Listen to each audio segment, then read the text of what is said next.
आप यहां क्यों पधारे, आज्ञा तो करो। भगवान ने कहा हमारे ऊपर कलंक लगा है, श्यमंतक मणि को ढूंढते हुए यहां आए। जामवंत जी ने मणि को देखा तो वो उनकी कन्या के हाथ में थी। कहने लगे भगवान मणि तो मिल जाएगी पर आपको एक कृपा और करनी पड़ेगी। भगवान ने कहा मांगो क्या चाहिए आपको, हमसे क्या इच्छा है। तो जामवंत जी ने कहा भगवान मैंने आपके हाथों से इतनी मार खाई है कि मेरे अंग अंग शिथिल हो गए हैं। अब बताइए अगर यहां कोई पशु आ जाए, कोई राक्षस आ जाए तो मैं अपनी पुत्री की रक्षा कैसे करूंगा, क्योंकि मेरे तो आपने हाथ पांव सब इतने शिथिल कर दिए हैं कि मैं युद्ध भी नहीं कर सकता। तो भगवान ने कहा फिर क्या चाहते हो। बोले अगर मणि चाहिए तो जिसके हाथ में मणि है उसको भी लेकर के जाना पड़ेगा, अर्थात मेरी जो पुत्री है आपको मेरी पुत्री से विवाह करना पड़ेगा। प्रसन्न होकर के भगवान ने हाँ कर दी कि ठीक है फिर इनको भी विदाई की तैयारी करो। और भगवान फिर जाम्बवंती के साथ में द्वारिका पहुंचे और देवी रुक्मिणी को खबर मिली कि भगवान आ रहे हैं और अकेले नहीं आ रहे हैं, साथ में देवी जी भी आ रही हैं और वापस आ रहे हैं भगवान। सब प्रसन्न हो गए। देवी रुक्मिणी ने तो थाल सजाई और नववधू के स्वागत के लिए द्वार पर जाकर के रुक्मिणी मां खड़ी हो गई। जब भगवान पधारे हैं तब भगवान की आरती उतारी, नववधू की आरती उतारी और उसके पश्चात भगवान ने ब्राह्मणों को बुला करके विधिवत पाणी ग्रहण संस्कार जाम्बवंती के साथ किया। तो यह भगवान के द्वितीय विवाह की कथा। फिर भगवान ने सत्राजित को बुलाया और सत्राजित को बुलाकर कहा ये लो महाराज जी आपकी मणि रही, स्यमंतक मणि, और आपको पता चल ही गया होगा कि ये कार्य हमने नहीं किया था, आपने व्यर्थ हम पर कलंक लगाया। भगवान की बातों को सुनकर के सत्राजित इतने ग्लानि से भर गए कि वो मुख उठा करके भगवान से बात भी नहीं कर पा रहे। इतनी हृदय में लज्जा आ रही है कि मैं कैसे भगवान से बात करूं। मैंने द्वारिकाधीश पर लांछन लगाया, अब इस लांछन को अगर मिटाना है, ग्लानि को मिटाना है तो भगवान के लिए कुछ उपहार तो देना चाहिए। तो उन्होंने भी हाथ जोड़ करके कहा भगवान एक तो ये जो मणि है ना ये अब मुझे नहीं चाहिए, ये मैं उपहार में आपको दे रहा हूं। भगवान ने कहा मणि आपकी है, सूर्य देवता ने आपको दी है, आप ही रखिए। बोले नहीं प्रभु मैं तो चाहता हूं आप ये मणि भी लो और साथ ही साथ अगर आप चाहते हो कि मेरे हृदय में ग्लानि न रहे तो मेरी एक और प्रार्थना स्वीकार कर लो कि मेरी एक कन्या है जिसका नाम सत्यभामा है और मेरा विचार है कि मेरी कन्या का विवाह मैं आपके साथ करवा दूं, तो कृपा करके आप न मत करना और बस आज्ञा दे दीजिए। तो भगवान मुस्कुराने लगे, बोले चलो इनकी भी हृदय की इच्छा है तो उसको पूर्ण करो। और भगवान ने फिर तीसरा विवाह सत्यभामा के साथ किया जो सत्राजित की पुत्री है। और फिर भगवान गए और बैलों को नाथ करके एक राजा के यहां पर जहां 7 बैलों को एक साथ नाथना था, ऐसा अगर कोई वीर हो तो कन्या के साथ विवाह होगा, भगवान ने वहां जाकर के लीला की। 7 बैलों को पकड़ करके एक साथ सबको नाथ दिया, रस्सी में बांध दिया, चारों तरफ भगवान की जय जयकार हुई। तब चौथा भगवान का विवाह हुआ, तो मित्रवृंदा के साथ भगवान का विवाह हुआ। और 5वां विवाह भगवान का लक्ष्मणा के साथ हुआ। छठा फिर नागनजिति के साथ हुआ जिसका नाम सत्या भी है। और एक भगवान की बहुत विशेष पटरानी है जिनका हम आज भी दर्शन करते हैं प्रत्यक्ष रूप में, वह है हमारी यमुना मैया। यमुना मैया के साथ, और ये तो ऐसी हैं देवी जी कि भगवान के जन्म से भी पूर्व ये आई हुई है, इसलिए यमुना मैया भगवान से बड़ी भी है। और भगवान का जो अष्टम विवाह है वो यमुना मैया के साथ हुआ है। तो ये 8 पटरानियों के साथ भगवान का विवाह हुआ, 8 पटरानी हुई। और उसके पश्चात में धरती माता का एक पुत्र हुआ जिसका नाम भौम हुआ। वैसे उसे नरक के नाम से कहा गया है भागवत जी में, नरक नाम था उसका, नरकासुर भी कहते हैं, परंतु भूमि का पुत्र होने के कारण उसे भौम कहा करते थे, भौमासुर। वो जहां भी जाता था कन्याओं का हरण करके ले आता था और उसने अपने राज्य में बहुत सारी राजभवन के भीतर बहुत सारी कन्याओं को एकत्रित कर लिया। उनकी संख्या 16,100 हो गई थी हरण की हुई कन्याओं की। तब उन सारी कन्याओं ने जब सुना कि द्वारिकाधीश ने बहुत सारे असुरों को मार दिया है तो अब वही हमारी भी रक्षा कर सकते हैं, ये विचार करके उन्होंने कृष्ण कन्हैया के पास एक संदेश भेजा। और संदेश पाकर कृष्ण कन्हैया आए और तब धरती माता ने आकर के भगवान से कहा कि भगवान कोई मां अपने पुत्र को कभी चोट भी नहीं लगने देना चाहती, और तो क्या कहूं संसार के माता पिता तो एक ऐसे प्राणी होते हैं कि अगर भगवान माता पिता को ही भाग्य लिखने के लिए कह देना कि ले अपने बच्चों का भाग्य लिख, तो कोई माता पिता अपने बच्चे के भाग्य में कभी गिरना भी नहीं लिखेंगे। वो तो माता पिता की तो ऐसी महिमा है। और आज तक सब माता पिता यही चाहते आए हैं कि वो बच्चों को खूब आगे बढ़ाएं, उनको सब प्रकार के सुख सुविधा दें। परंतु भगवान आपके सामने एक बड़ी अभागिन मां खड़ी है, जो प्रथम बार ऐसी एक मां खड़ी है जो आपके सम्मुख आकर के आपसे कह रही है कि आप उसके बेटे को मार दो, क्योंकि भौम अकेला मेरा पुत्र नहीं है। इस पृथ्वी पर मेरे ऊपर रहने वाले जितने भी प्राणी हैं सब मेरे पुत्र हैं, और मैं एक पुत्र के मरने पर अगर बाकी सुखी होते हैं तो मैं यही चाहूंगी कि आप मेरे इस पुत्र को मार दीजिए। मैं उसमें दुखी नहीं होंगी। मेरी आपसे प्रार्थना है कि मेरे बाकी पुत्रों को बचाने के लिए, मेरी इतनी सारी पुत्रियां जो इसने कैद कर ली हैं, उनकी रक्षा के लिए आप इसको मार दो।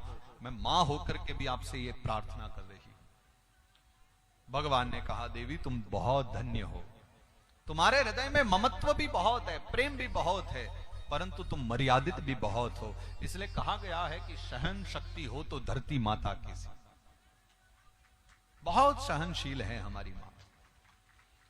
और पृथ्वी माता की आज्ञा को मानकर, प्रार्थना को स्वीकार कर भगवान ने फिर भौमासुर का वध किया, और नरक को मार करके भगवान ने जब कारागार के द्वार खुलवाए और उन सब गोपिका उन सारी नारियों को आजाद कर दिया, उन सब कन्याओं से कहा कि देवियों आप जहां जाना चाहती हो जाओ, आप जिस नगर से आई हो, गांव से आई हो, जहां से आई हो वापस चली जाओ। तब सब नारियों ने आगे आकर भगवान से प्रार्थना की कि कन्हैया आप ही बताओ हम कहां जाएं। भगवान ने कहा इतना बड़ा संसार है, अपने अपने घर चली जाओ। तो नारियों ने कहा कि आप ही बताओ, इतने वर्षों से हम यहां कैद हैं, इसकी कैद में कोई महीनों से है, कोई वर्षों से है, इतना समय घर से दूर हो गया, क्या हमारे घर वाले भी हमको अपना लेंगे? क्या ये बुरा समाज भी हमें अपना लेगा? क्या पता ये समाज हमारे घर जाने पर माता पिता अपना भी लें तो ये समाज न जाने क्या क्या बातें करेगा, जिससे हमारे माता पिता ही दुखी होंगे।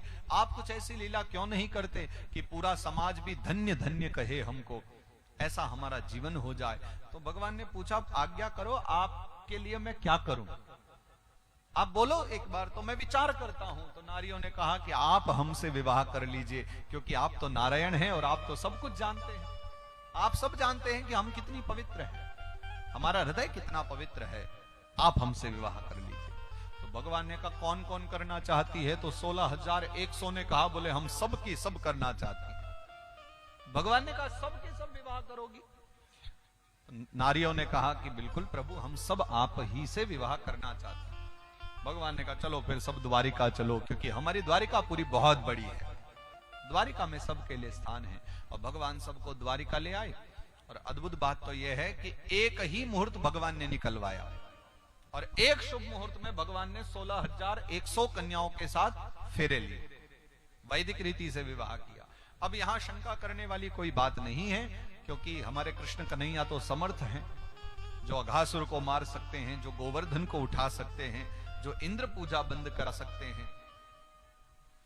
वो समर्थवान कृष्ण कन्हैया हैं, जिन्होंने रास मंडल में विभिन्न रूप धारण करके प्रत्येक गोपिका के साथ रास किया था। वही कृष्ण कन्हैया ने विभिन्न रूप धारण करके प्रत्येक नारी के साथ खड़े रह करके फेरे लिए। एक मुहूर्त में भगवान ने सारे पाणी ग्रहण संस्कार संपन्न कराया। भगवान के इस प्रकार 16,108 विवाह हुए, 8 पटरानियां और 16,108 100 अन्य प्रमुख रानी। 16,108 भगवान के विवाह हुए। और तब भगवान के पास निमंत्रण आया है, पांडवों ने भगवान को बुलाया।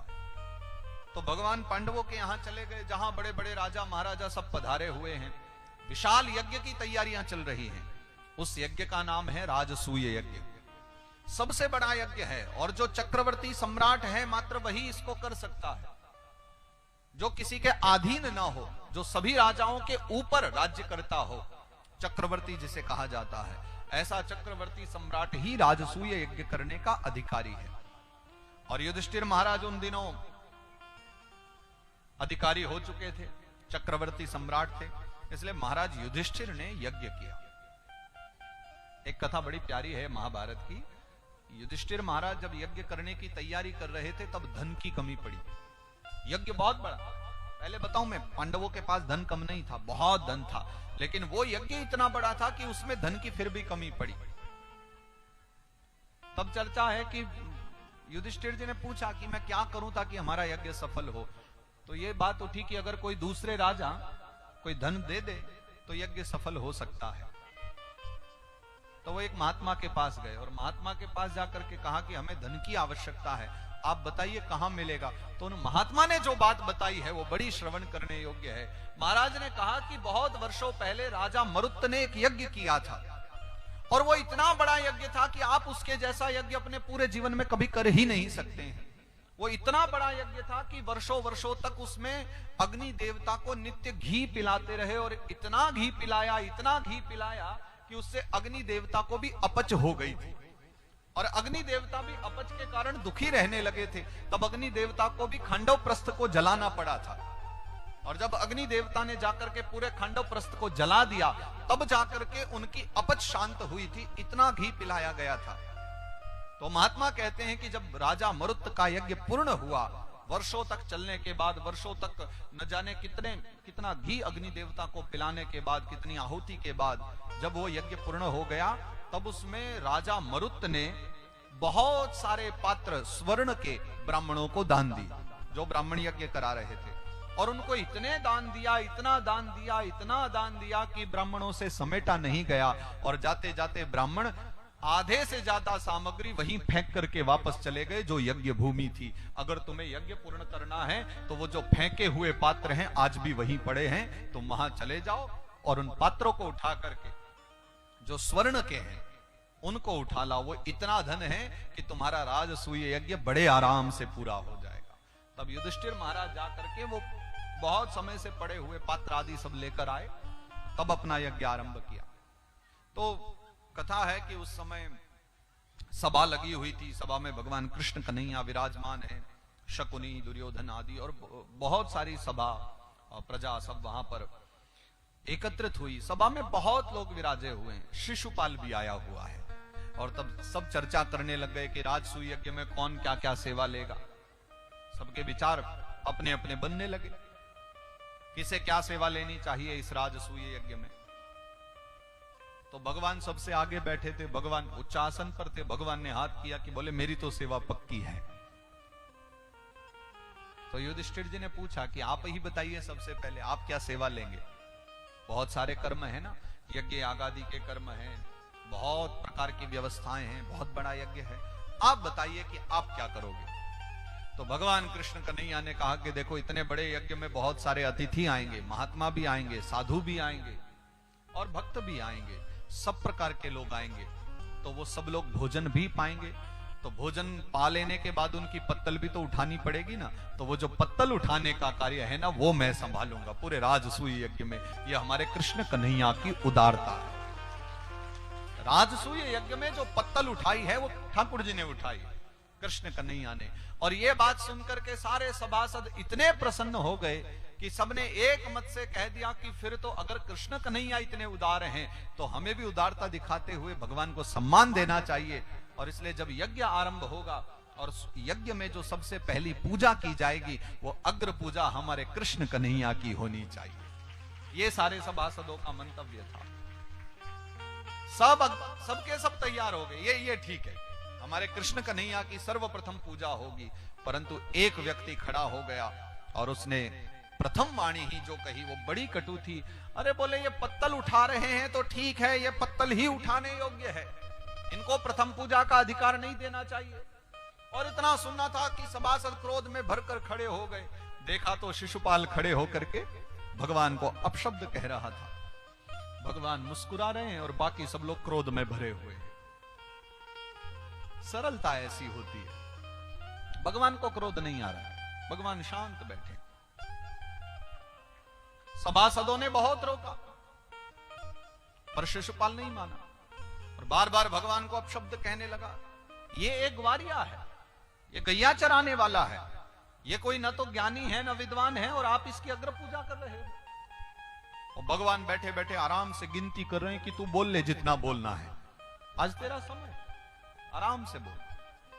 और वो बुराई किए जा रहा है, भगवान गिनती करे जा रहे हैं। दाऊ दादा नाराज हो रहे हैं कि कन्हैया वो इतने अपशब्द कह रहा है भरी सभा में। तो भगवान कहने लगे कि क्या करूं दाऊ दादा, जब ये पैदा हुआ था ना तो इसके 4 हाथ थे। दाऊ दादा बोले 4 हाथ? ये नारायण का अवतार, तुम्हारा अवतार है? बोले नहीं नहीं, ये मेरे वाला अवतार नहीं था, है तो ये पाप का अवतार, परंतु जब ये जन्म लिया ना तो बड़ा अद्भुत दृश्य था। 4 हाथ थे इसके और 3 आंखें थी। ओहो, तो ये महादेव का अवतार था? बोले नहीं, महादेव का भी अवतार नहीं है तो पाप का अवतार, पर पैदा हुआ तो 4 हाथ और 3 आंखें लेकर के पैदा हुआ। मां इसकी दुखी हो गई, कैसा बेटा पैदा हुआ। तब ऋषियों ने कहा कोई व्यक्ति आएगा, उसको देख करके इसके 2 हाथ गिर जाएंगे और 1 आंख भी चली जाएगी। तो प्रसन्न हो गई कि चलो कोई तो आएगा ना। तो महात्मा ने कहा आएगा तो, और उसको देखने से हाथ भी चले जाएंगे और तीसरी आंख भी चली जाएगी, पर एक बात और है कि जिसके देखने से इसके हाथ गिरेंगे, जिसके देखने से इसकी आंख चली जाएगी तीसरी, वही व्यक्ति इसका काल भी है, उसी के हाथों इसकी मृत्यु भी होगी, ये भी पक्का है। और ये बात जब से माता जी को पता चली तब से तो वो बड़ी सावधान रहती थी, जो भी आए उसी को दर्शन करा देती थी। और एक दिन जब कृष्ण कन्हैया पधारे अपनी बुआ जी के यहाँ, बुआ जी का ही लड़का है शिशुपाल, और जब पधारे हैं बुआ जी से मिलने के लिए, और वहां जाकर के अपने भाई को शिशुपाल को देखा, बुआ के लड़के को, और शिशुपाल को भगवान ने देखा, उसी समय उसके 2 हाथ चले गए और एक तीसरी आंख भी चली गई। बुआ जी बोली ये तो और गड़बड़ हो गई कि घर के घर में ही काल बैठा है, कन्हैया इसका काल है। तो बुआ जी ने कहा कन्हैया वचन दो, अभी वचन दो, तुम मेरे पुत्र को मारोगे नहीं। भगवान ने कहा बुआ जी मैं भला आपके पुत्र को क्यों मारूंगा, मेरा इससे क्या वैर। बोले नहीं, अगर कल को ये गलती भी करेगा तब भी नहीं मारोगे, वचन दो। भगवान ने कहा ये कैसा वचन दे दूं कि ये गलती करेगा और तब भी ना मारूं, ये कैसे संभव है। बोले नहीं, वचन तो देना पड़ेगा। तो भगवान ने फिर एक वचन दे दिया, बोले कि अगर ये 100 अपशब्द कहेगा ना तो 100 अपशब्द कहने तक मैं इसको मारूंगा नहीं, ये मेरा वचन है। हाँ, पर 100 पूरे हुए तब मैं छोड़ूंगा भी नहीं। माने का चलो इतना भी पर्याप्त है, और अपने पुत्र को सिखा दिया कि बेटा चाहे जितनी गाली देना हो देना, पर 99 से ऊपर नहीं जाना चाहिए, वरना फिर तू बचेगा नहीं। कृष्ण का नहीं आ। और शिशुपाल इतना चतुर था कि भगवान से जब भी लड़ता था ना तो 99 से पहले पहले अपना खत्म कर लिया करता था, बोलना नहीं ज्यादा उससे ऊपर। पर आज इतने क्रोध में भर गया, ऊपर से भरी सभा है और भगवान गिनती कर रहे हैं। भगवान कहने लगे कि बोलने दो जितना बोले जाए। दाऊ दादा नाराज हो रहे हैं, बोले अब तो हमें बोलो, तुम गिनते रहो, हम जाकर के देख लें इसको। भगवान ने कहा नहीं, मैं भी तैयार बैठा हूं, एक बार संख्या तो पूरी हो जाए। और तब क्रोध में भर करके 90 से ऊपर जाने के बाद शिशुपाल कहने लगा कि मैं व्यर्थ में ही मां की बातों में आ गया, मैं जानता हूं तुम्हारे बस में कुछ भी नहीं है। अरे तुम मुझे क्या मारोगे, तुम तो वैसे भी रण छोड़ करके भागने वाले व्यक्ति हो, तुम तो खुद डर करके युद्ध से भाग जाया करते हो। और भगवान प्रसन्न हो रहे हैं और बोलने लगे देखो और बढ़ गई है संख्या, अब 96 हो गई है, बस 4 बचे हैं, सावधान हो जाओ शिशुपाल। मैं सावधान हो जाऊं और तुम जैसे ग्वारिया से जो कभी ठीक से एक युद्ध भी न लड़ पाए, डर करके द्वारिका भाग करके चले गए। बोले बस अब 98 हो गई है, अंतिम 2 बची हैं, इसके ऊपर नहीं जाना। पर शिशुपाल अब इतने क्रोध में भर गया, ऊपर से भरी सभा में है, क्रोध में आकर के शिशुपाल ने पुनः भगवान को अपशब्द कहे, और जो ही 100 की संख्या पार हुई, अब भगवान को बोलने लगा, अपशब्द कहने लगा। उसी क्षण भगवान खड़े हुए, अपना सुदर्शन चक्र प्रकट किया और सुदर्शन चक्र को छोड़ दिया शिशुपाल पर। और देखते ही देखते सारी सभा के मध्य आकर के चक्र ने शिशुपाल के मस्तक को काट दिया, और पूरी सभा के मध्य में शिशुपाल का धड़ एक और पड़ा है, मस्तक एक और पड़ा है।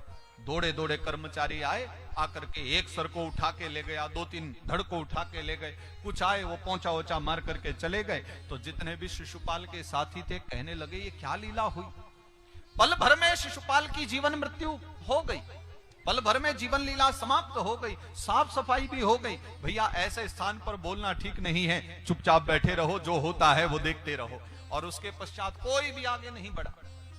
शिशुपाल की मृत्यु के साथ ही सारे विरोधी शांत होकर के बैठ गए, और तब भगवान की अग्र पूजा के साथ भगवान की प्रथम पूजा हुई, उसी के साथ राजसूय यज्ञ का आरंभ हुआ। और फिर वो दिव्य भव्य राजसूय यज्ञ भगवान कृष्ण कन्हैया ने संपूर्ण करवाया और वो यज्ञ पूर्ण करा करके भगवान फिर पुनः अपने द्वारिका धाम को पधारे हैं और फिर बड़े संक्षिप्त भाव से 2 अध्यायों में ब्राह्मण देवता की कथा को गाया है।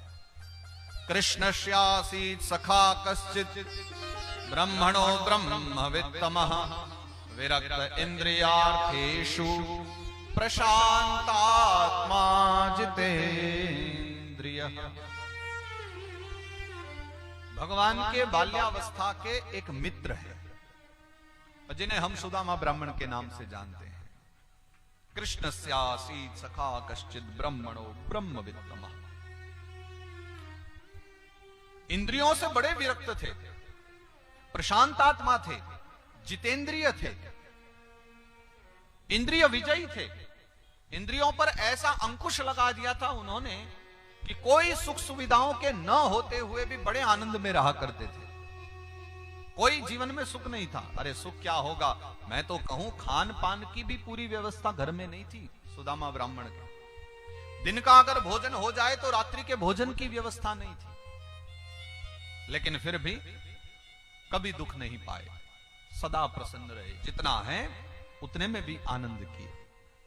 वो तो जैसे तैसे रह लिए, लेकिन धर्मपत्नी दुखी रहती थी, तो चाहती थी कि घर में कम से कम इतना तो हो कि अगले समय के खाने की तो व्यवस्था के लिए न दुखी होना पड़े। नित्य प्रति बैठ जाते तो भगवान की कथा सुनाया करते थे और धर्मपत्नी अपने बच्चों के साथ सुदामा ब्राह्मण के द्वारा भगवत कथाओं का रसास्वादन करती थी। एक दिन तो कथा गाते गाते सुदामा ब्राह्मण ने आंख बंद कर ली, ध्यान लग गया और कृष्ण की कथा को गाते गाते ऐसे खो गए, इतने प्रेम विभल हो गए कि ये भी भान नहीं रहा कि कथा किसको सुना रहा हूं। और जो कथा आज तक छुपा करके रखी थी ना, वो कथा भी अपनी धर्मपत्नी को सुना दी। अपनी मित्रता की जो कथा है, जो द्वारिकाधीश के साथ मित्रता है, उसके विषय में चर्चा कर दी। और जब आंख खुली तो देखा कि बच्चे और पत्नी बड़े गौर से ब्राह्मण देवता को देख रहे हैं। ब्राह्मण देवता कहने लगे, क्या हुआ, ऐसे क्यों देख रहे हो? पत्नी कहने लगी, जो हमने आज सुना क्या वो सत्य है? द्वारिकाधीश आपके बचपन के मित्र हैं और आपने कभी हमें बताया भी नहीं। सुदामा ब्राह्मण मन ही मन विचार करने लगे, बोले आज तो बड़ी गड़बड़ हो गई है, इनको पता लग गया है और अब जिद करेंगे कि जाओ द्वारिकाधीश से धन मांग करके लाओ। भला मित्र से कोई धन मांगने जाता? नहीं पता होना चाहिए था इन्हें, पर पता लग गया। और धर्मपत्नी कहने लगी कि एक बार तो जाकर के अपने मित्र से मिल आओ, उसे बता तो दो तुम्हारी क्या परिस्थिति है, भले ही मांगो मत। सुदामा जी कहने लगे, भले ही न मांगो, लेकिन ऐसे फटे हाल अवस्था में जाएंगे तो उसका यही मतलब है कि हम मांगने आए, इतने समय के बाद आए और फिर भी मांगने आए। पत्नी ने कहा चलो मांगना भी मत, पर कम से कम एक बार मिल आओ, बचपन के मित्र हैं और बचपन के मित्र से मिलना चाहिए। और पत्नी के बार बार कहने पर, बहुत कहने पर, तब ब्राह्मण देवता हरि नामोच्चारण करते हुए, तीर्थों की यात्रा करते हुए द्वारिकापुरी की ओर प्रस्थान करते हैं, घर से निकलते हैं। और उनका जो एक धन है बहुत बड़ा, राम नाम का धन, कृष्ण नाम का धन, राधा नाम का धन, उसका गुणगान करते हुए यात्रा कर रहे हैं। बड़ी बड़ी दुर्गम यात्रा हुई है। और एक बड़ी अद्भुत बात आपको बताऊं, सुदामा ब्राह्मण की यात्रा जाते समय जितनी दुर्गम थी, आते समय उतनी सुगम भी हुई, क्योंकि जा रहे हैं तो परमात्मा के लिए जा रहे हैं, लेकिन जब वापस आए हैं ना तो दर्शन करके आए हैं। तब तो मानो ठाकुर जी साथ साथ चल रहे थे, तब पीड़ा नहीं हुई, पर जाते समय बड़ा कष्ट होता है। आप वृंदावन जाओ तो वृंदावन जाने में बड़ी परेशानी आती, पर एक बार वृंदावन पहुंच जाओ तो फिर आते समय कितने आनंद है। और एक तो आने का मन ही नहीं करेगा, एक बार पहुंच गए तो फिर कौन आ रहा है। हृदय इतना खो जाता है वृंदावन में।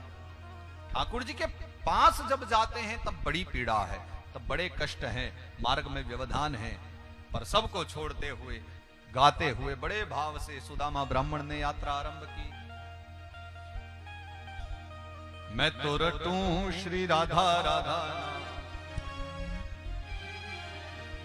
मैं तो रटूं श्री राधा राधा नाम, बिरज की गलियन में। मैं तो रटूं श्री राधा राधा नाम,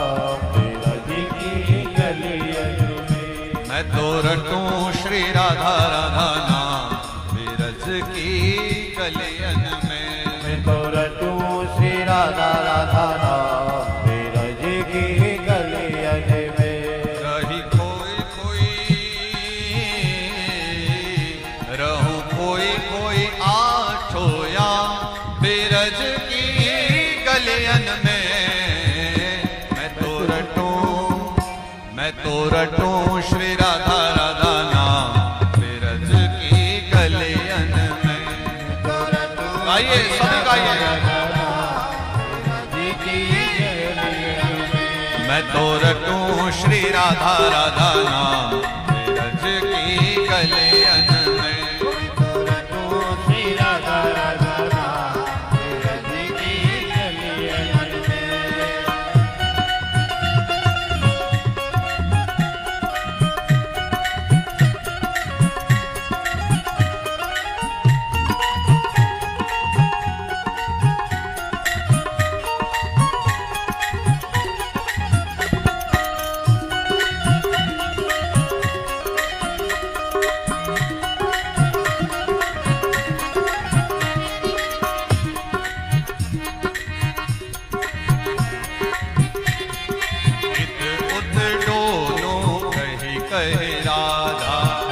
उत डोलूं कह के राधा। चित उत डोलूं कही कही राधा। उत डोलूं कह के राधा। मिट जाए जीवन की बाधा। मिट जाए जीवन की बाधा। मिट जाए जीवन की बाधा। मिट जाए जीवन की बाधा। कहीं मिल जाए घनश्याम बिरज की गलियन में। मैं तो रटूं श्री राधा राधा नाम बिरज की गलियन में। तो रटूं श्री राधा राधा नाम बिरज की गलियन में। रहूं कोई कोई आठोयाम बिरज की गलियन में। मैं तो रटूं श्री राधा राधा नाम बिरज की गलियन में। तो रटूं श्री राधा राधा नाम बिरज की गलियन में। श्री वृंदावन बिहारी लाल की।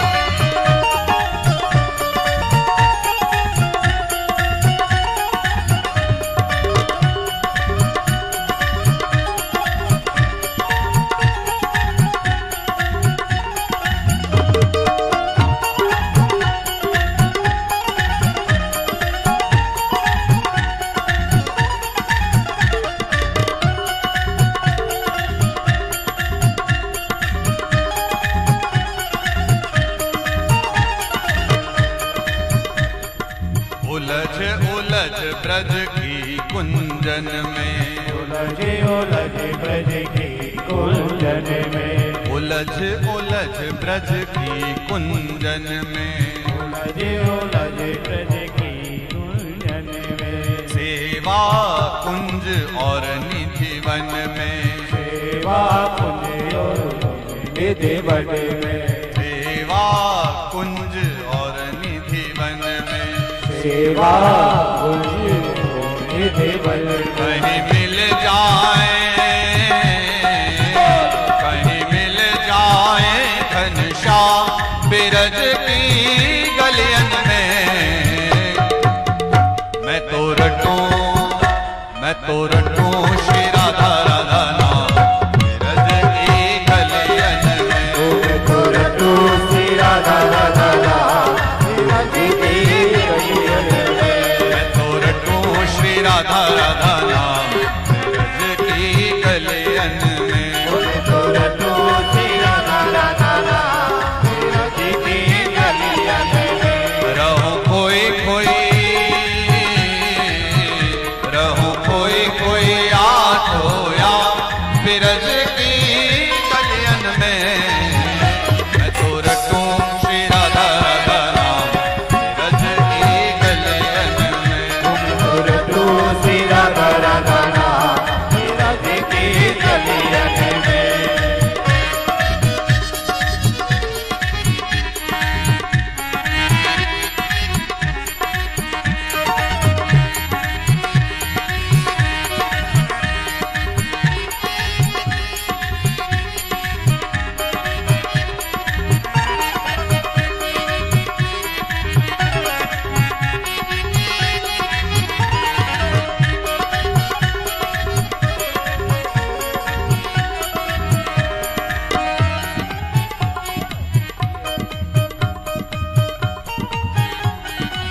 अब तो आस यही जीवन की, अब तो आस यही जीवन की, अब तो आस यही जीवन की, अब तो आस यही जीवन की, रज मिल जाए मोहे श्री चरणन की, रज मिल जाए श्री चरणन की, रज मिल जाए मोहे श्री चरणन की, रज मिल जाए मोहे श्री चरणन की। जब निकले तन सो प्राण बिरज की गलियन में, मैं तो रटूं श्री राधा राधा नाम बिरज की गलियन में, मैं तो रटूं श्री राधा राधा नाम बिरज की गलियन में, रहो कोई कोई आठो याम बिरज की गलियन में, मैं तो रटूं श्री राधा राधा नाम बिरज की गलियन में, मैं तो रटूं श्री राधा राधा नाम बिरज की गलियन में, बिरज की गलियन में, बिरज की गलियन में, बिरज की गलियन में, बिरज की गलियन में। श्री वृंदावन बिहारी लाल की जय, गोवर्धन नाथ की जय।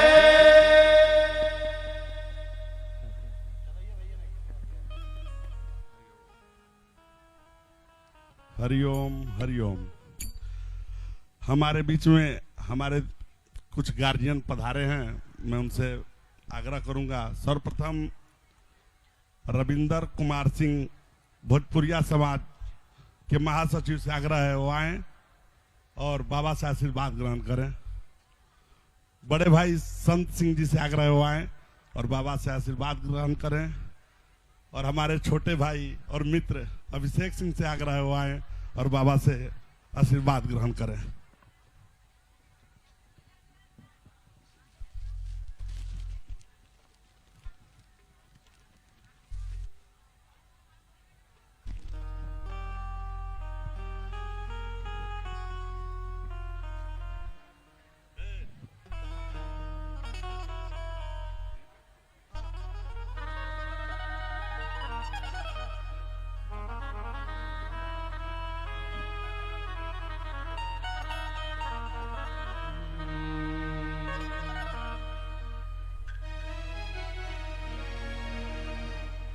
जय राधे जय जय राधे,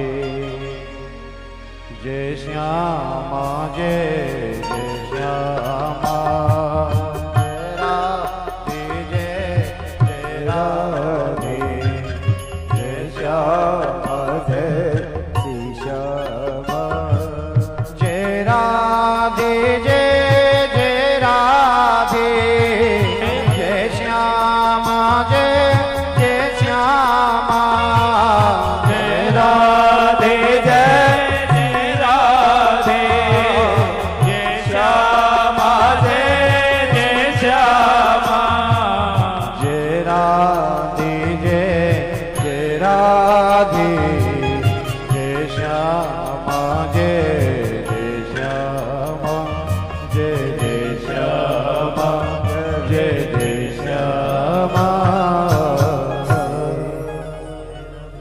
रूप यौवन संपत्ति प्रभुत्वम विवेकता एकैकमप्यनर्थाय किमुयत्र चतुष्टय। सुदामा ब्राह्मण की भागवत जी में कथा है। 80 और 81 दोनों अध्यायों में संक्षेप से लेकिन अद्भुत, बहुत अद्भुत वर्णन किया। सुदामा ब्राह्मण द्वारिका पधारे हैं, निर्धनता में जी रहे हैं, व्यवस्थाएं नहीं है, लेकिन फिर भी द्वारिकाधीश के सम्मुख आकर के ब्राह्मण देवता ने याचना नहीं की है, अपने मित्र से कुछ मांगा नहीं, सुदामा ब्राह्मण कहते हैं कि ईश्वर का दिया मेरे जीवन में सब आनंद है, मुझे मांगने की आवश्यकता नहीं।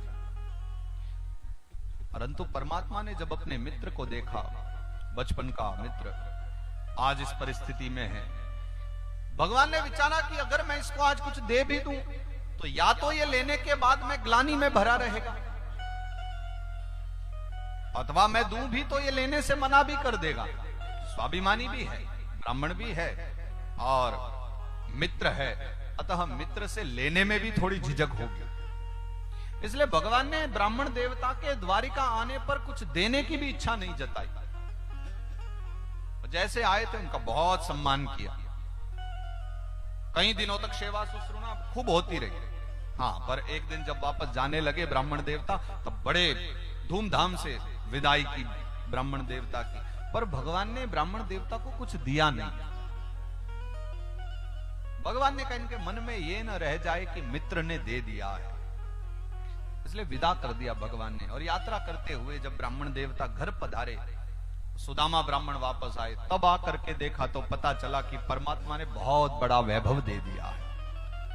जहां तुलसी पत्र लगे थे कुटिया के आगे, न वो तुलसी पत्र है, न तुलसी का पौधा है और न कुटिया है, कुटिया भी जा चुकी है। इसलिए अपने घर को ढूंढने में भी बड़ी मुश्किल हुई। यहाँ तो हती मेरी छोटी सी झोपड़ी, महल चौबारे खड़े, सुदामा मंदिर देख डरे, सुदामा मंदिर देख डरे। यहाँ तो हत्यो मेरो तुलसी को बिरवा, चंदन वृक्ष खड़े, सुदामा मंदिर देख डरे। न यहाँ पर झोपड़ी है और न वो तुलसी का पत्र है, न तुलसी का बिरवा है। सम्मुख विशाल उस भवन में से जब सुशीला बाहर निकल करके आई और अपने आए हुए पति का स्वागत किया, तब उस आभूषणों से अलंकृत नारी को देख करके सुदामा जी भी आश्चर्य में पड़ गए कि मेरी सुशीला तो ऐसी नहीं थी। इतना धन, इतना वैभव कहां से आया? सुशीला बड़ी प्रसन्न हो गई कि द्वारिका जाना सफल हो गया आपका। सुदामा जी नाराज हो गए, मैं इसलिए द्वारिका नहीं गया था, अपने मित्र से भेंट करने गया था। तो आपने मांगा थोड़े ही ना है, ये उन्होंने स्वेच्छा से दिया है। परमात्मा ने जब स्वेच्छा से दिया हो तो फिर उसका पालन करना चाहिए। ये भगवान ने सेवा करने के लिए दिया है तो फिर इसका ग्रहण करो, इसका उपभोग करो। ऐश्वर्य की प्राप्ति कराई भगवान ने सुदामा ब्राह्मण को। और फिर शुकदेव भगवान कहते हैं कि राजन, वेदों ने आकर के भगवान की स्तुति की है, वेद स्तुति का वर्णन है, तो 10वें स्कंद में वो चर्चा है। और फिर भागवत जी के 11 स्कंद की ओर प्रस्थान करते हैं। भागवत जी में संपूर्ण 12 स्कंद हैं, जिनमें से अब हम 11वें स्कंद की ओर जा रहे हैं। दोनों छोटे छोटे सूक्ष्म स्कंद हैं जिनकी अब हम चर्चा करेंगे। तो 11 स्कंद में भगवान की शेष लीला की कथा है। भगवान के जो बहुत सारे पुत्र हुए हैं, संतति हुई है। हमने एक जांबवंती के विवाह की चर्चा की थी। जांबवंती के एक पुत्र हुए जिनका नाम शांब हुआ है। भगवान के सारे पुत्र मिलकर के एक बार द्वारिका के मंदिर में गए, जहां भगवान श्री हरि की नारायण की पूजा होती है।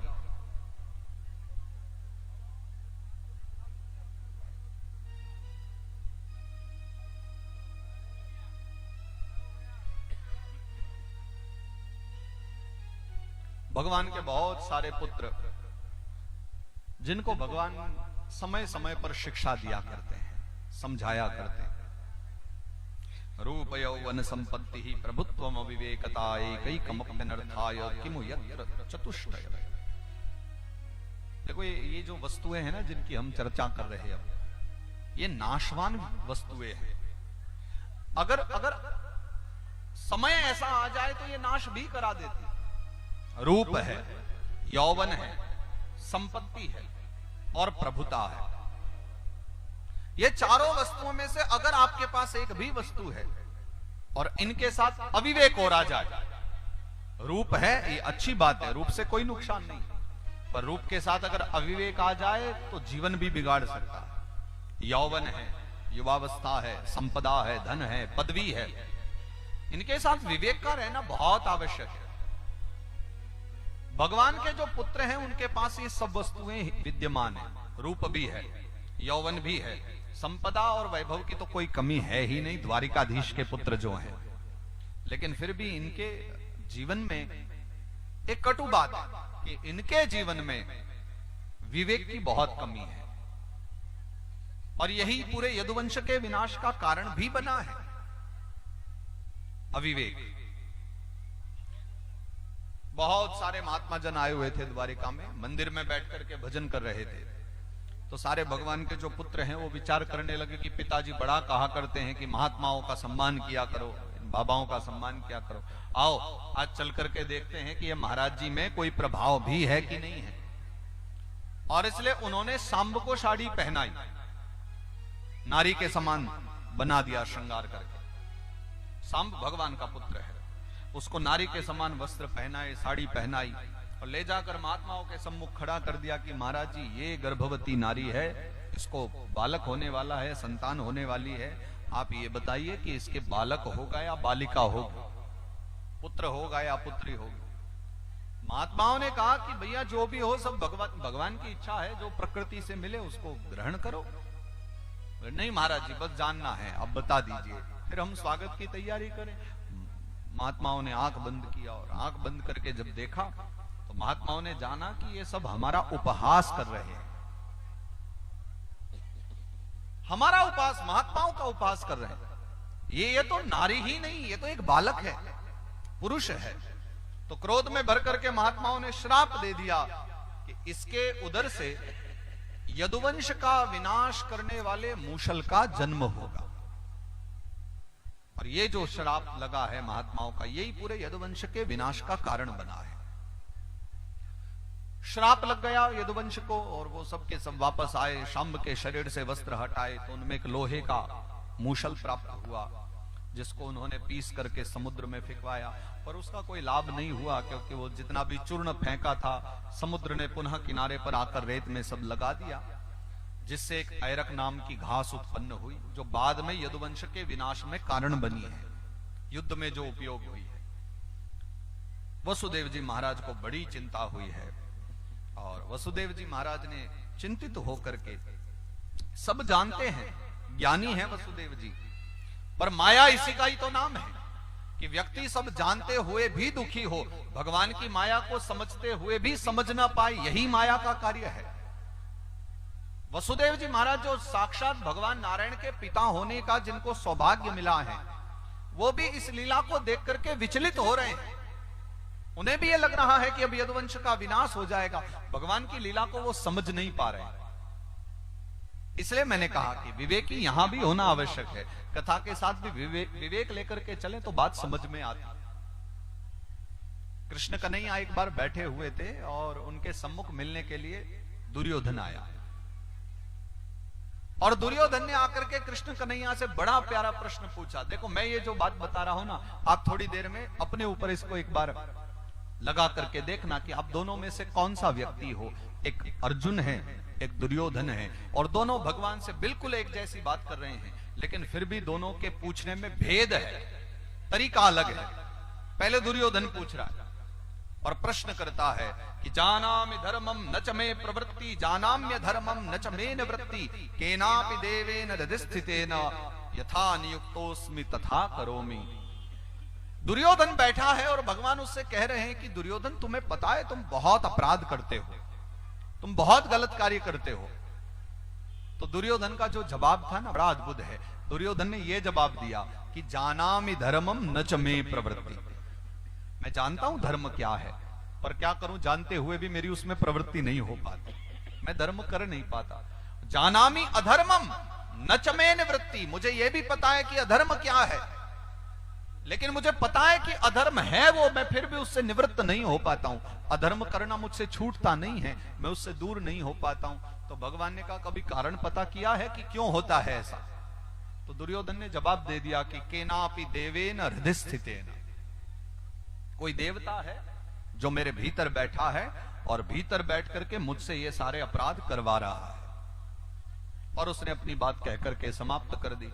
अब यही बात अर्जुन ने भगवान से कही है, लेकिन अर्जुन जब कहते हैं तो उनके पूछने में भेद है। वो भगवान से कह रहे हैं कि अथ केन प्रयुक्तो हम पापम चरति पुरुषः अनिच्छन्नपि वार्ष्मेय बलादिव नियोजितः। अर्जुन कहते हैं कि भगवान कभी कभी ऐसा होता है ना कि मैं न चाहते हुए भी पाप कर्म करने लग जाता हूं, तो आप बताओ कि अथ केन प्रयुक्तो हम, हृदय में कौन बैठा है कि जो हमसे गलत कर्म करवा रहा है? न चाहते हुए भी, मुझे पता होते हुए भी कि अपराध है, ये गलत है, अधर्म है, मैं करता हूं, कौन करवा रहा है? तो एक और दुर्योधन ने जहां कह दिया था कि हृदय में बैठा देवता करवा रहा है, वहीं दूसरी ओर अर्जुन पूछ रहा है कि कौन करवाता। बस दुर्योधन और अर्जुन में भेद यही है कि अर्जुन जानना चाहता है कि कौन ऐसा है जो हमसे अपराध करवाता है, और दुर्योधन निर्धारित कर देता है देवता करवा रहा है। लेकिन भगवान ने फिर उत्तर भी दिया है, काम एषः क्रोध एषः रजोगुण समुद्भव, कि तुम्हारे मन के विकार हैं जो तुमसे करवा रहे हैं। पर वसुदेव बाबा के समझ में नहीं आई बात, तो भगवान ने विचारा कि वसुदेव जी महाराज के हृदय की चिंता मिटे, इसलिए उन्होंने नारद बाबा को संकेत किया। तब नारद बाबा आए हैं और नारद बाबा ने आकर के फिर नव योगीश्वरों का संवाद श्रवण कराया। आपको स्मरण होगा जो नित्य कथा में आ रहे हैं, हमने ऋषभदेव महाराज की चर्चा की थी। ऋषभदेव जी के 100 पुत्रों की कथा गाई थी, भरत जी की भी जिसमें कथा आई थी। तो भरत जी के जो 9 भाई हैं वही नव योगीश्वर है।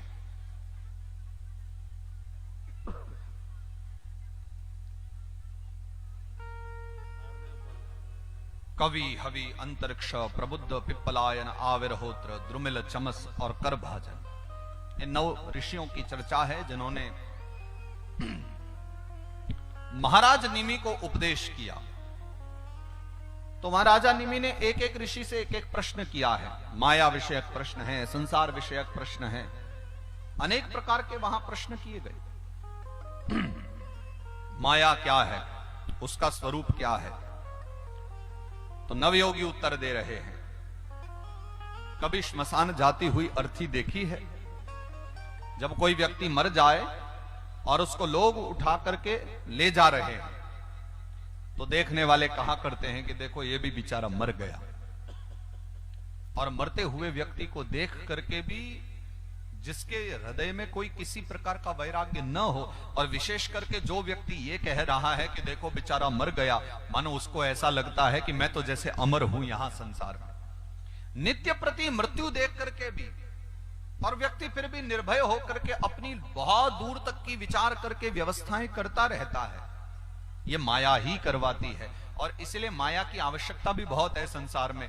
कदाचित व्यक्ति अगर माया के वश में न होता तो व्यक्ति यही विचार करता कि भैया शाम का तो भरोसा नहीं है, तो शाम की व्यवस्था क्यों करके रखें। और क्योंकि व्यक्ति माया में है, इसलिए आने वाले समय की व्यवस्था करता है, वर्षों की व्यवस्था करता है, और वर्षों की तो क्या, अपने आने वाले पीढ़ियों की व्यवस्था करता है। माया करवाती है सारे कार्य। तो कहीं ना कहीं माया का होना जीवन के लिए उत्तम भी है, और कहीं कहीं माया फंसाती भी बहुत है। ममत्व में कभी डालती है, मोह में डालती है, फंसाती भी है, सब प्रकार के कार्य करती है। वसुदेव जी महाराज ने ये सब चर्चा श्रवण की तो एक बात तो समझ में आई कि ये जो अभी लीला चल रही है ना, ये भी माया के वशीभूत होकर के ही सब हो रहा है। इसलिए मन में कुछ तो शांति हुई। और फिर 24 गुरुओं का संवाद है। एक बार दत्त भगवान की भेंट यदु महाराज से हुई, जो भगवान कृष्ण कन्हैया के पूर्वज थे यदु महाराज। तब दत्त भगवान ने उनको बताया कि मेरे 24 गुरु हैं,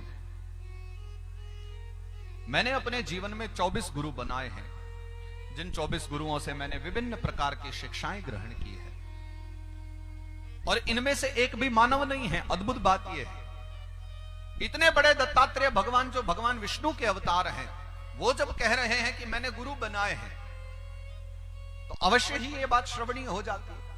वसुदेव जी महाराज श्रवण कर रहे हैं कि दत्त भगवान जो साक्षात नारायण हैं, उनको अपने जीवन में सदगुरु की क्या आवश्यकता पड़ी, गुरु की क्या आवश्यकता है, वो तो भगवान है। तब यहां गुरु शब्द की ना व्याख्या की गई है भागवत जी में।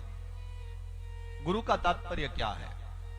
गुरु शब्द का भी अगर अर्थ देखें तो गुकारः त्वंधकारोस्ति रुकारस्तन निरोधकः अंधकार निरोधित्वात् गुरुरित्य भिधीयते। स्पष्ट कहूं तो जो अंधकार से प्रकाश की ओर ले जाए उसी का नाम सदगुरु है। जो आपको अंधकार से निकाल करके प्रकाश में बिठा दे ले जाकर, अर्थात जो मार्ग बता दे आपको, वो सदगुरु है। और यहां पर जो दत्त भगवान अपने गुरुओं की चर्चा करते हैं वो कोई दीक्षा गुरु नहीं है, वो सबके सब शिक्षा गुरु हैं। जिनसे भी उन्होंने शिक्षा का ग्रहण किया है, अपने जीवन के लिए कोई एक बात भी सीखी है, अगर आप लोग भी इस प्रकार विचार करें ना तो 24 नहीं, हमारे जीवन में तो और भी बहुत सारे गुरु हो सकते हैं। जिनसे भी हम कुछ शिक्षा लें वो हमारे लिए गुरु सदृश है, और जिनसे कुछ सीखने को मिल जाए तो बस उनका सम्मान ही करना चाहिए। और अगर आप जानना चाहो तो मैं इन गुरुओं की चर्चा करूं जो दत्त भगवान ने बनाए हैं, सुनकर आश्चर्य होगा। एक भी मानव नहीं है, पर प्रकृति के विभिन्न जीवों को गुरु बना करके दत्त भगवान ने शिक्षा ली। पृथ्वी को गुरु बनाया, वायु को गुरु बनाया, आकाश को गुरु बनाया, जल को गुरु बनाया, कबूतर को गुरु बनाया, अजगर को गुरु बनाया, समुद्र को गुरु बनाया, पतंगे को गुरु बनाया, भंवरे को गुरु बनाया, ये जो मधुमक्खी है मधुमक्खी को गुरु बनाया, शहद को एकत्रित करती, सबसे विभिन्न विभिन्न शिक्षा। अतिथि सत्कार की शिक्षा कबूतर से सीखी है।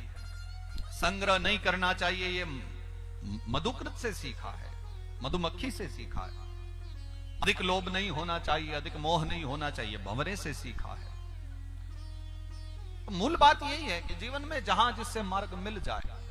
देखो, जीवन में दीक्षा गुरु एक बार बनाना, पुरोहित गुरु एक बार बनेंगे, पर शिक्षा गुरु जब तक प्राण चल रहे हैं ना, जब तक जितने चाहो बनाते रहो। जहां शिक्षा मिले ग्रहण करते रहो, उसमें पीछे नहीं रहना। हाँ, दीक्षित गुरु बनाने के लिए बहुत विचार करके सोच करके गुरु बनाना। पुरोहित तो चलो बनाने नहीं पड़ते, पुरोहित गुरु तो हमारे पूर्व से चले आते हैं। हमारे जो पुरोहित जी हैं वही हमारे पिताजी के गुरु जी थे, पुरोहित गुरु, पुरोहित कर्म कराने वाले। और कल को उनके जो पुत्र होंगे वो हमारे पुरोहिताई करेंगे, पुरोहित गुरु होंगे, तो उनमें कोई बात नहीं। दीक्षा गुरु अपने हाथ में है। आप किन से मंत्र लेना चाहते हो, किन से दीक्षित होना चाहते हो, ये आपके हाथ में। और इसलिए बहुत सोच विचार करके, इसलिए मैं तो सबसे कहा करता हूं, जो भी कहा करते ना कि गुरु मंत्र लेना है, दीक्षा लेनी है, गुरु जी बनाना है। आजकल तो बड़ा सहज हो गया है कि सब कथा श्रवण करते रहते हैं, सबके मन में भाव उठता है कि हम भी गुरु जी बनाए, गुरु जी बनाए।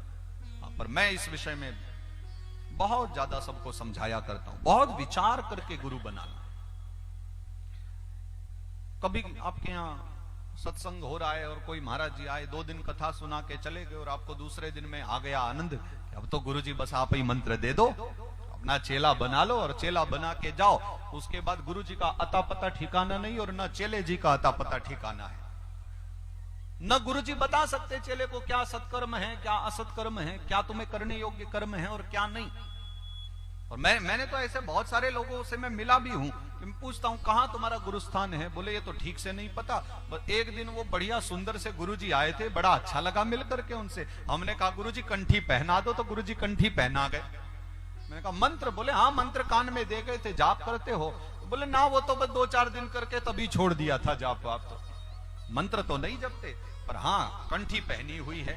मैं कहा गुरुजी कौन थे तुम्हारे, कहाँ के थे? बोले इतना तो नहीं पता, बस आए थे और कथा करने आए थे, सो सुननी। हमने भी एक दिन कथा प्रवचन हुए थे और बस उसी दिन कंठी पहन ली और गुरुजी चले गए। ऐसे गुरु मत बनाओ। गुरु का तात्पर्य ही है, दीक्षित गुरु जब बना रहे हो तो उसका एक तात्पर्य है कि तुम आजीवन पर्यंत अपने सदगुरु की वाणी पर चलोगे, अपने सदगुरु के वचनों का सम्मान करते हुए सत्कर्म में लगे रहोगे। तो जो सदगुरु की वाणी तुम्हारे लिए लाभकारी हो, जिनका दर्शन करके तुम्हारे हृदय में आनंद हो, ऐसे सदगुरु बनाओ। जिनकी वाणी का श्रवण करके आपके हृदय को आनंद हो, उनको सदगुरु बनाओ। और सदगुरु बनाने के बाद फिर प्रयास भी रहे कि कम से कम वर्ष में जाकर एक बार सदगुरु के चरणों में तो प्रणाम करें। सदगुरु बनाने के बाद एक इतना तो क्रम बना रहना चाहिए कि जो हमारे गुरुजी हैं हम समय समय पर जाकर के मान सम्मान करते रहें, दर्शन करते रहें, अधिक नहीं तो वर्ष में एक बार। और सदगुरु के द्वारा बताए हुए जो कर्म हैं हम उनका पालन करें, तब जाकर के सदगुरु बनाने का लाभ होता है। बाकी ऐसे भीड़ कर लेना भी ठीक था, मेरे विचार से तो नहीं, बाकी और आपकी इच्छा है कि आप इस प्रकार करें तो ठीक है। बाकी मेरे पास तो जब आया करते हैं, देखो बहुत लोग की अब गुरुजी बनाने, तो मैं कहूं अब बताओ, अभी कथा करने आए हैं, 2 दिन कथा हुए और तुम्हें अभी से गुरु मंत्र चाहिए, पहले जान तो लो, समझ तो लो। क्या पता तुम जिनको बढ़िया गुरुजी मान रहे हो 7 दिन में कथा करके हो तुम्हारे को बढ़िया से लूट के चले गए, तो गुरुजी ने तुमसे खूब सारी दान दक्षिणा ले ली और फिर गुरुजी भाग गए तो वापस मथुरा तुम्हें लूट करके, तब क्या करोगे? पहले जान लो, समझ लो, खूब आनंद से कथा श्रवण करो। और मैं तो यह भी कहा करता हूं कि अगर कोई गुरु बनाना चाहता है, मैं कहता हूं तुम अभी अभी मिले हो, दीक्षा मत लो, अभी संपर्क में बने रहो, कथा श्रवण करते रहो, धर्म में लगे रहो, कम से कम 1-6 महीने का समय तो लो। और तब भी अगर 6 महीने बाद, साल भर बाद भी तुम्हारा हृदय कहना बोले अब तक हम वहीं के वहीं हैं जहां थे, अब भी हम दृढ़ हैं, उतना ही भाव है कि अब भी गुरुजी बनाना है, तो मैंने कहा फिर आना मेरे पास, तो 1 साल बाद तब तो हम विचार करेंगे, इतनी जल्दी नहीं। और अगर तुम्हें लगता नहीं 1 साल में तो पूरा जीवन ही हमारा खत्म हो जाएगा, हमें तो आज ही गुरुजी बनाने हैं, तो फिर तो चले जाओ कहीं, बनाओ। सिर्फ तुम्हें यह चाहिए कि गुरुजी होने चाहिए सिर के ऊपर, बस इतना आवश्यक है, कोई भी हो चलेगा, फिर कोई बात नहीं। पर गुरु बनाना मतलब कुछ नियमों का पालन करना, एक नवजीवन ग्रहण करना। तो बहुत सोच विचार करके एक दीक्षित गुरु होने चाहिए।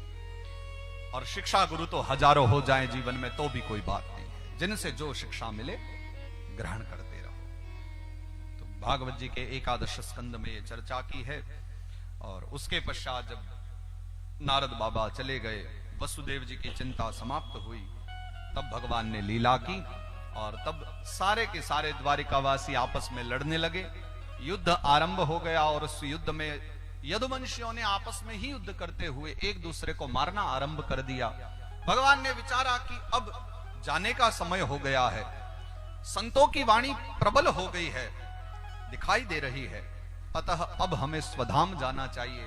इसलिए भगवान प्रभास क्षेत्र में आकर एक वृक्ष के नीचे बैठ गए। भगवान ने बैठ करके वृक्ष के नीचे अपने एक पांव पर अपना दूसरा पांव रखा, जहां जरा नाम के व्याध ने भगवान के चरणों में बाण मारा, हिरण समझ करके।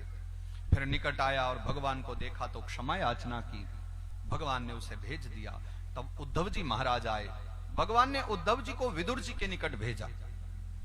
और फिर एकांत में अकेले भगवान जब बैठे हैं तब देवतागण पधारे हैं। और देवताओं ने आकर के तब भगवान से प्रार्थना की, भगवान आपके लीला संवरण का समय हो गया है, अब आपके जाने का समय हो गया है, सो कृपा करके अब आप वैकुंठ की ओर पधारें, अब आप ये धराधाम का त्याग कर दें, ऐसी हमारी प्रार्थना है। और सब देवताओं की प्रार्थना पर भगवान ने फिर इस धराधाम को त्यागने का मन बनाया।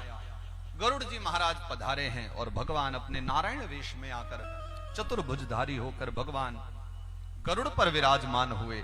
और गरुड़ पर बैठ करके भगवान ने अश्वधाम से अपने परम धाम की यात्रा की। भगवान जा रहे हैं तो देवताओं ने सबने पुष्प वर्षा करते हुए जय जयकार की। बोलिए भक्त वत्सल भगवान की जय, कृष्ण कन्हैया लाल की जय। गरुड़ जी पर बैठ करके भगवान वैकुंठ धाम को पधारे हैं, भगवान का स्वधाम गमन हुआ। और इसके पश्चात 11 स्कंद, जिसमें भगवान के हंसावतार की कथा को गाते हुए 11वें स्कंद को विश्राम दिया है। अब 12 स्कंद में प्रवेश करें, जो 12वां स्कंद है, अंतिम स्कंद है भागवत जी का। भगवान के स्वधाम गमन के साथ ही सुखदेव भगवान ने कथा को भी विश्राम की ओर ले गए हैं। सुखदेव बाबा कहने लगे, राजन मैंने तुम्हें कृष्ण कथा पूरी सुना दी, और जब कृष्ण कथा सुन लो उसके बाद कुछ भी शेष नहीं रह जाता। मैं तुम्हें और कोई प्रवचन नहीं देना चाहता, कोई उपदेश नहीं करना चाहता, न कोई और कथा सुनाना चाहता हूं, क्योंकि और कोई नई कथा सुनाऊंगा तो तुम्हारे हृदय में वो बैठ जाएगी। मैं चाहता हूं कि मैंने जो कृष्ण कथा सुनाई है वो कृष्ण कथा ही तुम्हारे हृदय में बनी रहे, कृष्ण का चरित्र तुम्हारे हृदय में बना रहे, बस यही तुम्हारे जीवन के लिए कल्याणकारी है। ये विचार करके अब मैं भी कथा को विश्राम देता हूं। राजन, निर्भय हो जाओ। परीक्षित की आंखों से अश्रु निकलने लगे कि गुरुदेव, उस दिन मैं दुखी था और भय में आकर के, भीति में आकर के मैंने कथा का श्रवण आरंभ कर दिया। 7 दिवस से आपसे कथा श्रवण कर रहा हूं। भय तो न जाने कब का चला गया है, भीति तो कब की चली गई है, अब तो प्रीति के साथ कथा सुन रहा हूं। आज आप कह रहे हो ना, जब 7 दिन पूरे हो गए हैं, जाना है। मुझे मृत्यु का भय नहीं है, मुझे तक्षक के आने की भी चिंता नहीं है, पर आज कथा विश्राम हो जाएगी, इस बात की बड़ा दुख है। अब मुझे कथा श्रवण करने को नहीं मिलेगी, इस बात का बड़ा दुख है। मुझे मृत्यु का भय नहीं था, लेकिन कदाचित ये पावन कथा अगर मैं कुछ समय तक और सुन पाता तो मेरे लिए सौभाग्य की बात है। शुकदेव भगवान ने कहा, राजन, बस मैं अंतिम अपनी वाणी में तुझे एक ही बात बताना चाहता हूं। राजन, तू अमर है, तू कभी मर नहीं सकता।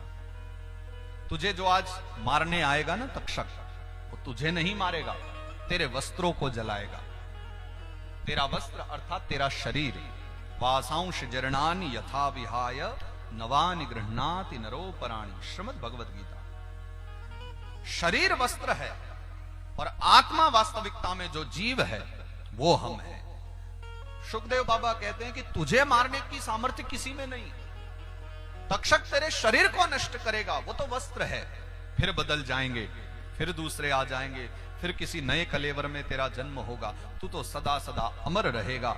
और तूने भागवत कथा सुन ली है, इसलिए तेरी तो आत्मा सदैव सदैव अमर तो है ही, पर तेरी वो आत्मा है जो तृप्त होकर के जा रही है। तू भागवत कथा सुनते हुए जा रहा है। भागवत कथा तृप्त कर देती है, अतृप्त भी रहता है व्यक्ति, लेकिन एक जो भूख कभी शांत न हो, एक तृष्णा जो कभी शांत न हो, भागवत कथा सुनने वाला कभी तृष्णा का प्यासा नहीं रहता, वो तृषित नहीं रहता, पुष्ट हो जाता है। और इतना कह करके भगवान शुकदेव ने अपनी वाणी को विश्राम दिया। शुकदेव बाबा खड़े हो गए, जाने की तैयारी कर ली। राजा परीक्षित ने देखा कि सदगुरुदेव जा रहे हैं, तत्काल उठ करके गंगा जल लेकर आया और गंगा जी से जल ला करके शुकदेव भगवान के चरणों में अर्पण कर दिया, उनके पांव धोए। सदगुरुदेव भगवान, मेरा जीवन आपने कल्याणमय बना दिया है, मैं आज आपसे कुछ मांगना नहीं चाहता, सब कुछ मुझे आपने दे दिया है, बस अपना वरद हस्त मेरे माथे पर रख दो, अंतिम जीवन की मेरी यही इच्छा है। शुकदेव बाबा ने राजा परीक्षित के मस्तक पर वरद हस्त रख दिया और तब वहां से प्रस्थान किया।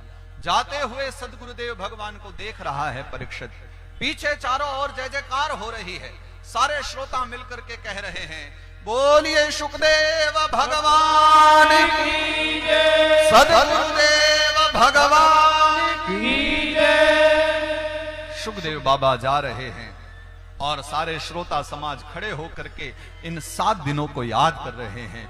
इन 7 दिनों में जो आनंद कमाया है, इन 7 दिनों में जो आनंद का अनुभव किया है, उसका स्मरण करते हुए बार बार बाबा को प्रणाम करते हुए गा रहे हैं। हरि की कथा सुनाने वाले, प्रभु की कथा सुनाने वाले, तुमको लाखों प्रणाम, तुमको लाखों प्रणाम। हरि की कथा सुनाने वाले, प्रभु की कथा सुनाने वाले, तुमको लाखों प्रणाम, तुमको लाखों प्रणाम। हरि की कथा सुनाने वाले, हरि की कथा सुनाने वाले, प्रभु की कथा सुनाने वाले, प्रभु की कथा सुनाने वाले, अरे तुमको लाखों प्रणाम, तुमको लाखों प्रणाम, तुमको लाखों प्रणाम। हरि की कथा सुनाने वाले, प्रभु की सुनाने वाले तुमको लाखों प्रणाम, तुमको लाखों प्रणाम। हम डोल रहे थे वन में, मन खो बैठे थे तन में। हम डोल रहे थे वन में, मन खो बैठे थे तन में। हमें तो लगता था कि तन का सुख ही सर्वोत्तम है, बस ये शरीर प्रसन्न हो जाए तो सब है। पर बोकारो में आकर के जब कथा श्रवण की ना, तब पता चला कि आत्म तृप्ति के आगे शारीरिक सुख का तो कोई मोल ही नहीं है। यहाँ जो आत्मिक तृप्ति मिली है, जो आनंद मिला है, वो अद्भुत है। हम डोल रहे थे वन में, मन खो बैठे थे तन में। हम डोल रहे थे वन में, मन खो बैठे थे तन में। ओ राह दिखाने वाले, ओ राह दिखाने वाले, ओ मार्ग बताने वाले, ओ मार्ग बताने वाले, तुमको लाखों प्रणाम, तुमको लाखों प्रणाम। और की कथा सुनाने वाले, गुरु की कथा सुनाने वाले, तुमको लाखों प्रणाम, तुमको लाखों प्रणाम। हम लेकर विष का प्याला जा रहे थे यम के गाला। हम लेकर विष का प्याला जा रहे थे यम के गाला। हम लेकर विष का प्याला जा रहे थे यम के गाला। हम लेकर विष का प्याला जा रहे थे यम के गाला।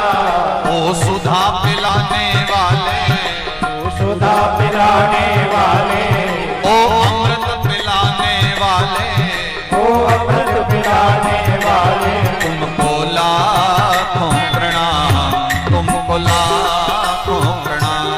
तुमको लाखों प्रणाम, तुमको लाखों प्रणाम। हर की कथा सुनाने वाले, प्रभु की कथा सुनाने वाले, तुमको लाखों प्रणाम, तुमको लाखों प्रणाम। हर की कथा सुनाने वाले, प्रभु की कथा सुनाने वाले, तुमको लाखों प्रणाम, तुमको लाखों प्रणाम। तुमको लाखों प्रणाम, तुमको लाखों प्रणाम। तुमको लाखों प्रणाम, तुमको लाखों प्रणाम। बोलिए सुखदेव भगवान की जय। सद्गुरुदेव भगवान की जय। सुखदेव भगवान चले गए, राजर्षि परीक्षित वहां विराजमान है। अब कृपा करके आप सभी लोग शांति पूर्वक थोड़ी आधा घंटा के लिए बैठ जाओ। बस आधा घंटे में कथा विश्राम हो जाएगी, उसके बाद आप लोग खड़े हो जाइए। समिति वाले भी बैठ जाओ सभी अपने अपने स्थान पर। राजा परीक्षित का अंतिम समय आया है और अंतिम समय में तक्षक नाग आने वाला है, इसलिए महाराज परीक्षित को बचाने के लिए जन्मेजय ने प्रयास किया, परंतु अब परीक्षित भी जीना नहीं चाहते। कथा श्रवण कर ली है, सदगुरु की प्राप्ति हो गई, और जीवन में बाकी क्या है। तक्षक का आगमन हुआ है और तक्षक ने आकर के राजा परीक्षित के शरीर को डस लिया, जल करके नष्ट हो गया शरीर। परंतु राजा तो उससे पूर्व ही शरीर का त्याग करके, भागवत जी के दूसरे स्कंद में जैसे प्राण त्यागने की एक विधि बताई है, उस विधि के द्वारा राजा परीक्षित ने प्राणों का त्याग किया और राजा परीक्षित की सदगति हुई। सभी श्रोताओं ने राजा परीक्षित की सदगति को देखा और उसके पश्चात में 12 स्कंद में कलिकाल के गुण दोषों का वर्णन किया। भगवान वेदव्यास जिन्होंने ये श्रीमद् भागवत कथा को लिखा है, वो अपने द्वारा रचित 18 पुराणों की नाम चर्चा करते हैं। जो उन्होंने 18 पुराण लिखे हैं, उनकी जो श्लोक संख्या है उसकी चर्चा करते हैं, और इसके पश्चात में श्रीमद् भागवत जी की विषय सूची की चर्चा है। अब जो कथा हम गाने जा रहे हैं, जिसका नाम विषय सूची है, ये आज पधारे हुए सारे श्रोताओं के लिए बहुत ज्यादा लाभकारी भी है और आप सभी के लिए सुनने के लिए बहुत महत्वपूर्ण भी है। पहले मैं इसका एक महिमा इसकी बता दूं कि हम क्या गाने जा रहे हैं। श्रीमद् भागवत जी की जो विषय सूची भागवत जी के 12वें स्कंद में गाई गई है, इसमें संपूर्ण भागवत की पुनरावृत्ति की गई है। तो हम लोग अब एक बार आरंभ में चलते हैं और आरंभ से संपूर्ण भागवत कथा को आरंभ करके और संक्षिप्त भाव से गाते गाते कुछ ही क्षणों में संपूर्ण भागवत जी की जो विषय सूची है उसको एक बार गा लेंगे। तो ये एक नियम भी है भागवत जी का, और वेद व्यास जी ने इसलिए भी ये किया था क्योंकि 7 दिवस का समय बहुत ज्यादा होता है। अब जो प्रेमी जन हैं जिनके पास समय है वो तो कथा सुनने आ जाते हैं, पर बहुत सारे ऐसे भी तो श्रोता है ना कि वो एक आध दिन ही कथा में आया करते हैं, और उसमें भी सप्तम दिवस तो विशेष रूप से सबसे ज्यादा लोग कथा सुनने आया करते हैं। विश्राम होते होते तो बहुत सारे श्रोता ऐसे हैं कि वो 6 दिन कथा सुन पाए हैं, कुछ 5 दिन सुने हैं, कोई 4 दिन, कोई 3 दिन, कोई 2 दिन, और कुछ श्रोता ऐसे भी हैं जो मात्र आज ही आए हैं कथा में। तो ऐसे जितने भी श्रोता हैं ना जिन्होंने आधी कथा सुनी है, 3 दिन की, 4 दिन की, या 6 दिन की, या 2 दिन की, उन सभी के लिए विशेष सूची है। जो इसको श्रवण करेगा संपूर्ण भागवत कथा का लाभ, श्रवण लाभ, बाकी सुनने से जो लाभ है वो एक अलग है, वो तो सुनने से ही मिलते हैं, पर इसके श्रवण के जो लाभ हैं उसकी प्राप्ति विषय सूची के श्रवण से है। इसलिए जितनी देर तक हम विषय सूची की चर्चा करें तो आप लोग बहुत शांतिपूर्वक बैठे रहना, आवाज नहीं करना और मौन होकर के विषय सूची का श्रवण करो। और जो आज आए हैं कथा में वो भी ध्यान पूर्वक, तो जो जहां हैं खड़े रहें या बैठे रहें, लेकिन सावधान होकर के और किसी प्रकार का व्यवधान न हो, कुछ देर के लिए मौन होकर के भागवत जी की संपूर्ण विषय सूची का श्रवण करें। श्री वृंदावन बिहारी लाल की जय। श्रीमद् भागवत कथा में 12 स्कंद हैं, 335 अध्याय हैं, 18,000 श्लोक हैं और 5,76,000 अक्षरों के द्वारा श्रीमद् भागवत कथा का निर्माण हुआ है। प्रारंभ में 6 अध्यायों में महात्म्य है और अंत में 4 अध्यायों में महात्म्य है। तो पूर्व का जो 6 अध्यायों का महात्म्य है उसमें 2 अध्यायों में नारद और भक्ति समागम की चर्चा है। नारद बाबा और भक्ति महारानी का चरित्र वर्णन है तथा नारद बाबा के द्वारा भक्ति की पुष्टता के लिए जो कर्म किए गए हैं उसकी चर्चा है। इसके पश्चात में नारद बाबा और सनकादिक मुनियों की चर्चा है। सनकादिक मुनियों के द्वारा भागवत कथा करने के विषय में कहा गया है उसकी चर्चा का वर्णन है। सनकादिक मुनियों के द्वारा श्रीमद् भागवत कथा आरंभ की गई तथा श्रीमद् भागवत कथा श्रवण कराते हुए गोकर्णोपाख्यान की चर्चा है। धुंधुकारी के उद्धार की कथा है। श्रीमद् भागवत जी की चर्चा है। श्रीमद् भागवत जी के महात्म्य के विषय में बहुत चर्चा की गई है। सूत सौनक संवाद है। 5 अध्यायों में यह चर्चा है और अंतिम 6ठे अध्याय में श्रीमद् भागवत जी के नियमों की चर्चा है। किस प्रकार से कथा सुनी जाए, क्या क्या उसके सारे नियम हैं, उनकी चर्चा 6ठे अध्याय में की गई है। 6 अध्यायों वाले महात्म्य को प्रभु चरणों में बारंबार सादर समर्पित करें। श्रीमद् भागवत कथा के प्रथम स्कंद में जो पहला स्कंद है भागवत जी का, उसमें 19 अध्याय हैं, जिनमें सर्वप्रथम सूत सौनक संवाद है तथा सूत सौनक संवाद के पश्चात में भगवान के 24 अवतारों की कथा है। इसके पश्चात में नारद जी के पूर्व जन्म का वृत्तांत है। वेदव्यास भगवान के द्वारा श्रीमद् भागवत कथा के लेखन की कथा का वर्णन है। इसके पश्चात कौरव पांडवों की चर्चा है तथा भीष्म स्तुति, कुंती स्तुति आदि का वर्णन है। भगवान के द्वारा उत्तरा के गर्भ की रक्षा की कथा का वर्णन है। भीष्म जी के महाप्रयाण का वर्णन है। परीक्षित के राज्य का वर्णन है। 5 पांडवों के स्वर्गारोहण की कथा का वर्णन है तथा परीक्षित के राज्य की कथा का वर्णन है। परीक्षित महाराजा के द्वारा कलयुग का दमन किया गया उस कथा का वर्णन है। राजा परीक्षित के द्वारा महाराज शमीक का अपमान तथा श्रृंगी ऋषि के द्वारा राजा परीक्षित को श्राप दिया गया उस कथा की चर्चा है। गौरमुख शिष्य के कहने पर शमीक मुनि के द्वारा भेजने पर राजा परीक्षित का गंगा तट पर आगमन तथा अपनी सद्गति का उपाय ढूंढते हुए भगवान से प्रार्थना तथा शुकदेव मुनि के आगमन की कथा है। शुकदेव मुनि के आगमन पर राजा परीक्षित के द्वारा सद्गुरुदेव भगवान का सम्मान, उस कथा का वर्णन है तथा राजा परीक्षित के द्वारा सद्गुरुदेव के सम्मुख प्रश्न किया गया प्रथम प्रश्न, मरते हुए व्यक्ति को क्या करना चाहिए, उसी के साथ प्रथम स्कंद को 19 अध्याय वाले उस प्रथम स्कंद को विश्राम दिया गया। प्रथम स्कंद प्रभु चरणों में बारंबार सादर समर्पित। भागवत जी के दूसरे स्कंद में 10 अध्याय हैं तथा उनमें सर्वप्रथम शुकदेव भगवान की वाणी है। शुकदेव भगवान के द्वारा श्रोताओं के नियमों का वर्णन किया गया है। भगवान के स्थूल और सूक्ष्म रूपों की पूजा का विधान है। कामना के अनुसार फल देने वाले देवताओं की कथा है। इसके पश्चात में सृष्टि का वर्णन है। 10 प्रकार की सृष्टि का वर्णन है। सर्ग, विसर्ग, स्थान, पोषण, ऊति, मनवंतर, ईशानुकथा, निरोध, मुक्ति और आश्रय, ये भागवत जी के 10 लक्षण हैं। इन 10 लक्षणों की चर्चा भागवत जी के द्वितीय स्कंद में की गई है। द्वितीय स्कंद प्रभु चरणों में बारंबार सादर समर्पित। श्रीमद् भागवत जी के तृतीय स्कंद में, तीसरे स्कंद में सर्वप्रथम उद्धव और विदुर संवाद है। इसके पश्चात में विदुर और मैत्रेय संवाद है। सृष्टि क्रम का वर्णन है। भगवान के द्वारा वराह रूप में अवतार लिया, वराह अवतार की कथा का वर्णन है। ऋषियों की उत्पत्ति की कथा है। सनकादिकों के जन्म की कथा है। नारद जी के और दक्ष प्रजापति के जन्म की कथा है। मानव सृष्टि का वर्णन है। पशु, पक्षी और वृक्ष, वनस्पति आदि के उत्पत्ति की कथा का वर्णन है। इसके पश्चात करदम देवहूति के विवाह की कथा है। करदम जी के 9 कन्याओं के जन्म की कथा है। और दशम पुत्र के रूप में नारायण भगवान पधारे कपिल के रूप में कपिलोपाख्यान की कथा है। भगवान कपिल के द्वारा अपनी माता देवहूति को सदुपदेश किया गया, उस कथा का वर्णन भी तृतीय स्कंद में है।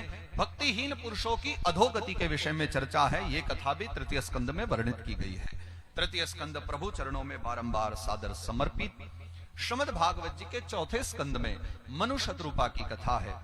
मनु महाराज के पुत्र राजा उत्तानपाद की कथा है। भक्तराज ध्रुव की कथा का वर्णन है। प्राचीन बरही आदि की कथा का वर्णन है। पुरंजनोपाख्यान की कथा तथा श्री ध्रुव जी महाराज के पूरे जीवन चरित्र का वर्णन है। मथुरा नगरी में आकर के ध्रुव जी महाराज के द्वारा भगवत साधना की गई, उस 6 महीने की साधना का विशद वर्णन है। चतुर्थ स्कंद प्रभु चरणों में बारंबार सादर समर्पित। श्रीमद् भागवत जी के पंचम स्कंद में उत्तानपाद के भाई प्रियव्रत की कथा का वर्णन है।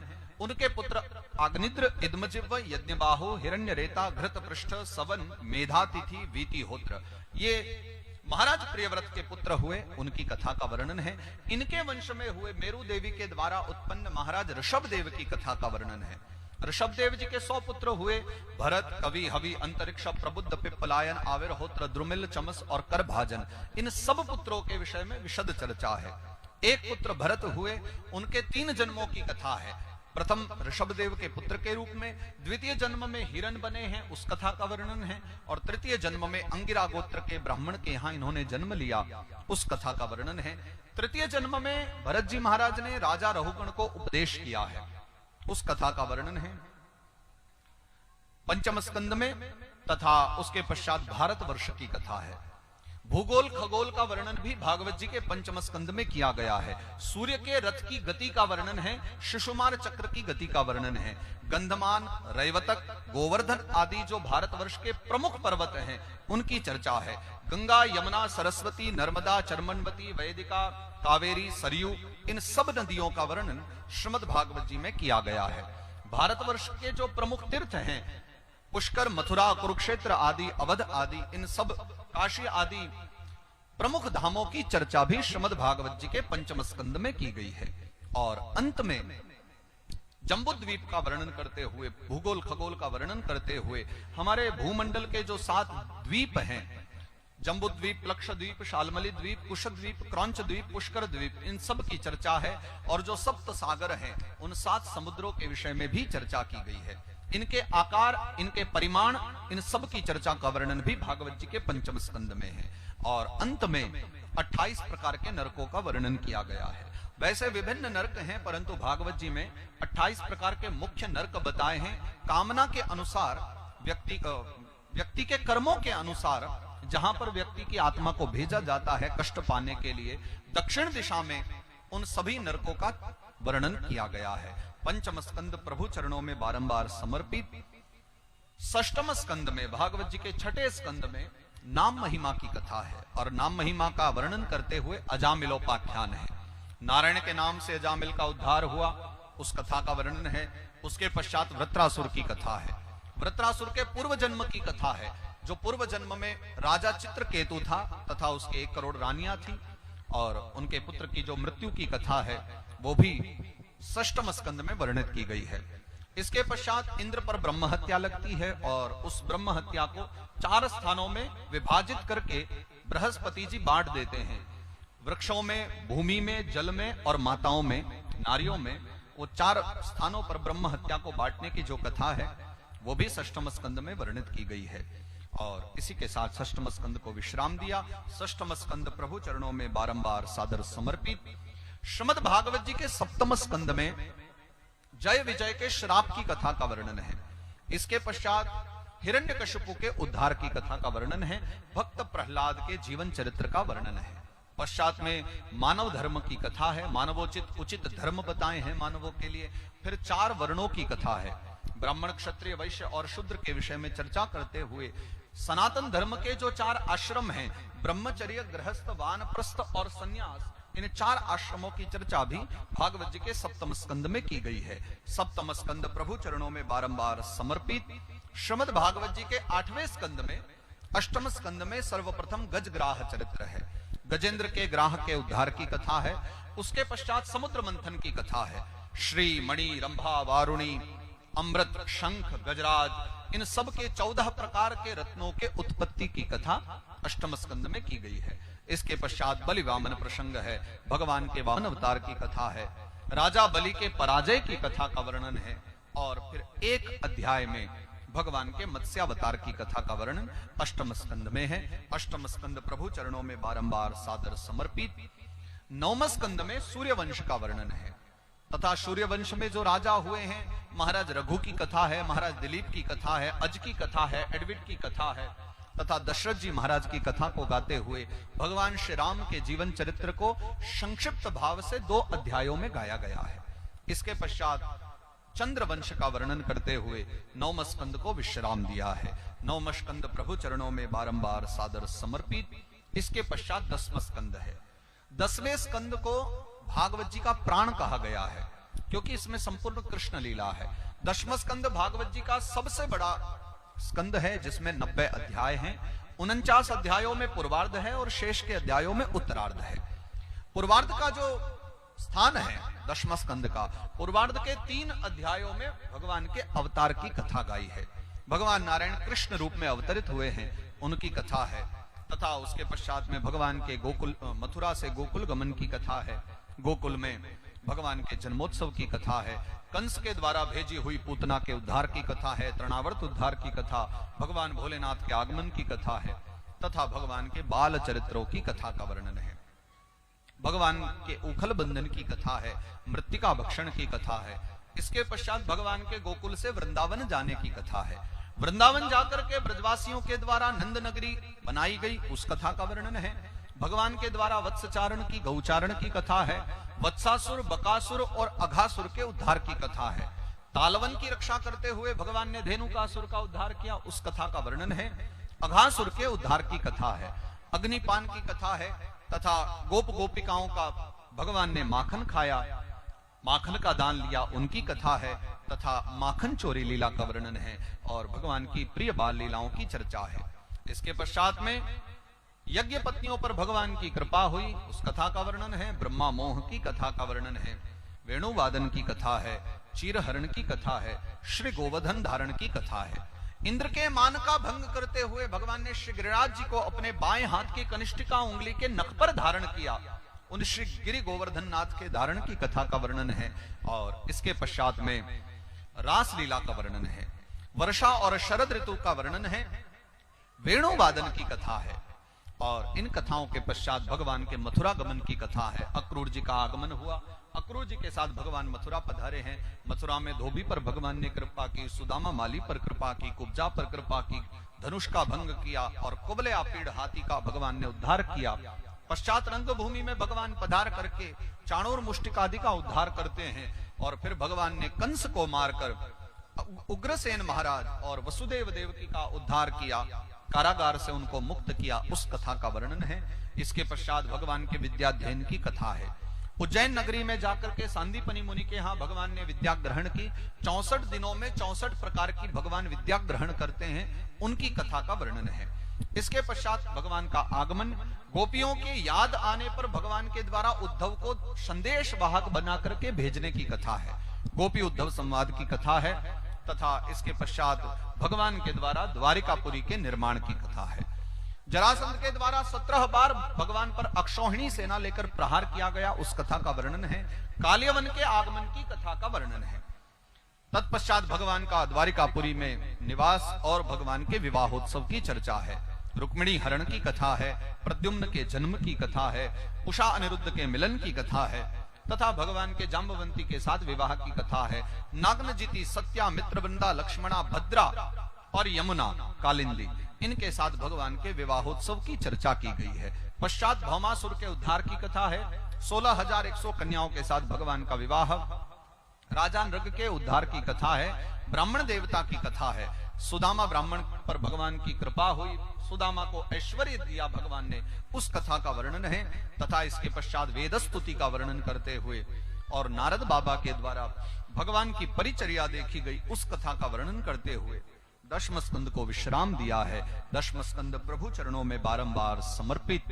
इसके पश्चात भागवत जी के 11वें स्कंद में, भागवत जी के 11 स्कंद में चर्चा की गई है। भगवान शुकदेव राजा परीक्षित को श्रवण कराते हैं यदुवंश के विनाश का कारण। यदुवंश को श्राप लगा, उसका वर्णन है। सांब आदि की कथा का वर्णन है तथा नव योगीश्वरों की कथा है। 24 गुरुओं की कथा का वर्णन किया गया है 11 स्कंद में। तथा उसके पश्चात यदुवंश के विनाश की कथा का भी वर्णन किया गया है। 11 स्कंद प्रभु चरणों में बारंबार समर्पित। तथा अंत में 12वां स्कंद है, 12 स्कंद है। 12 स्कंद में शुकदेव भगवान का अंतिम उपदेश, शुकदेव भगवान की विदाई और उसके पश्चात में राजा परीक्षित के सदगति की कथा का वर्णन है।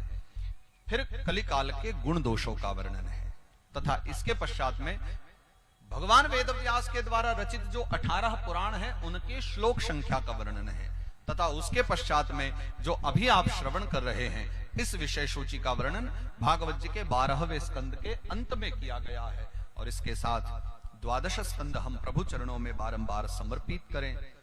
संपूर्ण भागवत कथा के बाद में एक 4 अध्याय का महात्म्य और भी है, जिसमें ब्रज भूमि की महिमा गाई है और वज्रनाभ और यमुना आदि की जो चर्चा है वो उन 4 अध्यायों में गाई गई है।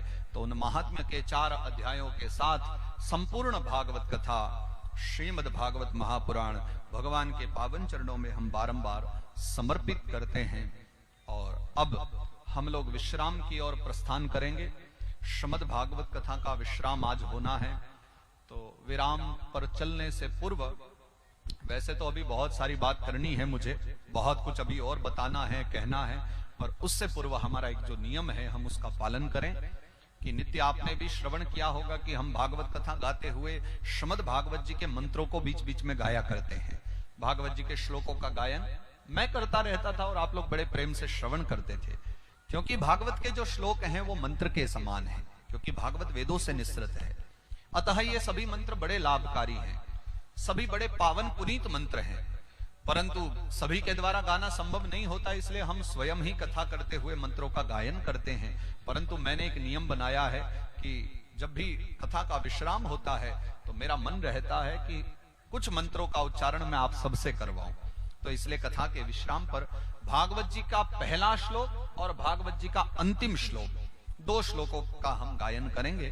तो बड़ी सरलता और सहजता के साथ आप सब मेरे साथ बोलना। पहले एक बार मैं बोलूंगा और अच्छे से श्रवण करके ध्यान पूर्वक, और उसके बाद फिर आप बोलिएगा।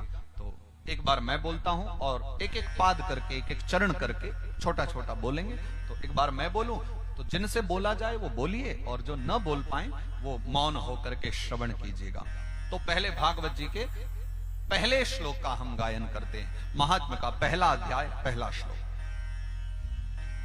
सच्चिदानंद रूपाय सच्चिदानंद रूपाय विश्वोत्पत्त्यादि हेतवे विश्वोत्पत्त्यादि हेतवे तापत्र तापत्रय विनाशाय तापत्रयविनाशाय श्रीकृष्णाय वयं नुमः। श्रीकृष्णाय वयं नुमः। अब सभी मेरे साथ मिलकर के भागवत जी के अंतिम स्कंद के अंतिम अध्याय का अंतिम श्लोक का उच्चारण करेंगे। नाम संकीर्तनम यस्य नाम संकीर्तनम यस्य सर्व पाप प्रणाशनम सर्व पाप प्रणाशनम प्रणामो दुःख शमनः प्रणामो दुःख शमनः तम नमामि हरिं परम तम नमामि हरिं परम तम नमामि हरिं परम तम नमामि हरिं परम तम नमामि हरिं परम। तम नमामि हरिं परम। श्रीमद्भागवत महापुराण की जय। भक्तवत्सल भगवान की जय। लीजिए, हो गई कथा। तो अब कहने को तो भागवत कथा सुना दी है पूरी, और आज विश्राम भी ले रही है, पर बोकारो में बैठ करके कथा कर रहा हूं और ऐसे ऐसे श्रोताओं के मध्य में कथा कर रहा हूं, तो सत्य कहूं, एक हृदय की बात बताऊं तो इतने दिन कथा गाने के बाद, 7 दिन कथा गाने के बाद अभी ऐसा लग रहा है कि अभी सुनाया ही क्या है, अभी तो बहुत कुछ बाकी है, अभी तो बहुत सुनाना है। और जब ऐसे ऐसे श्रोता मिले, इतने प्रेमी श्रोता मिले, ऐसा समाज मिले जो इतने लगन के साथ, इतने प्रेम के साथ भगवत कथा को गाएं, तो सत्य बता रहा हूं, आज हृदय से मैं कह भी रहा हूं। वैसे तो 7 दिन की कथा हो गई है, और 7 दिन होने के बाद तो लगता है कि चलो अब तो विश्राम की ओर हम जा रहे हैं, पर मुझे आज भी लग रहा है कि अगर अभी और आवश्यकता पड़े तो मैं 7 दिन बैठा रह सकता हूं यहां पर। इतने प्रेमी श्रोता हैं, पर फिर भी हमें एक बात का जरूर विचार करना होगा, बहुत हृदय के साथ विचार करना होगा कि हमारी कथा आज विश्राम नहीं ले रही है, हमारी कथा आज समाप्त नहीं हो रही है, हमारी कथा आज समाप्त खत्म नहीं होगी, क्योंकि मैं शुरू से कहता आया हूं, आरंभ से मैंने कहा है कि हमारी कथा गंगा है। और देख लेना, मेरी बात का विश्वास करना, ये कथा गंगा बोकारो में आ चुकी है, और बोकारो वाले अब इस कथा गंगा से स्नान करते ही रहेंगे। बस आज सेक्टर 9 के घाट पर स्नान किया है, अब देखो अगले कौन से घाट पर गंगा पहुंचेगी और कौन से सेक्टर तक पहुंचनी है, ये भविष्य बताएगा। पर प्रभु की बड़ी कृपा हुई।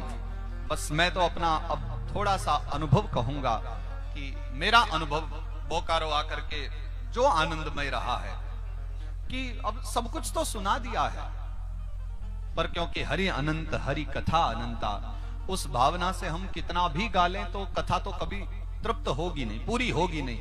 और फिर ऐसे अगर श्रोता हो तो मुझे भी पता है कि जिनको मैंने 9-9, 10-10 बजे तक यहाँ बिठाया हो, वो तो कभी तृप्त होने वाले नहीं हैं। ये तो सब छोड़ छाड़ करके बैठे हुए, और इनको तो मैं कितना भी बिठाए रखूं तो ये सब बैठे ही रहेंगे। बस आज कथा विश्राम हो रही है, और जो गुरुजी कथा सुनाया करते हैं ना, तो कथा श्रवण करने के बाद दक्षिणा देने का नियम है।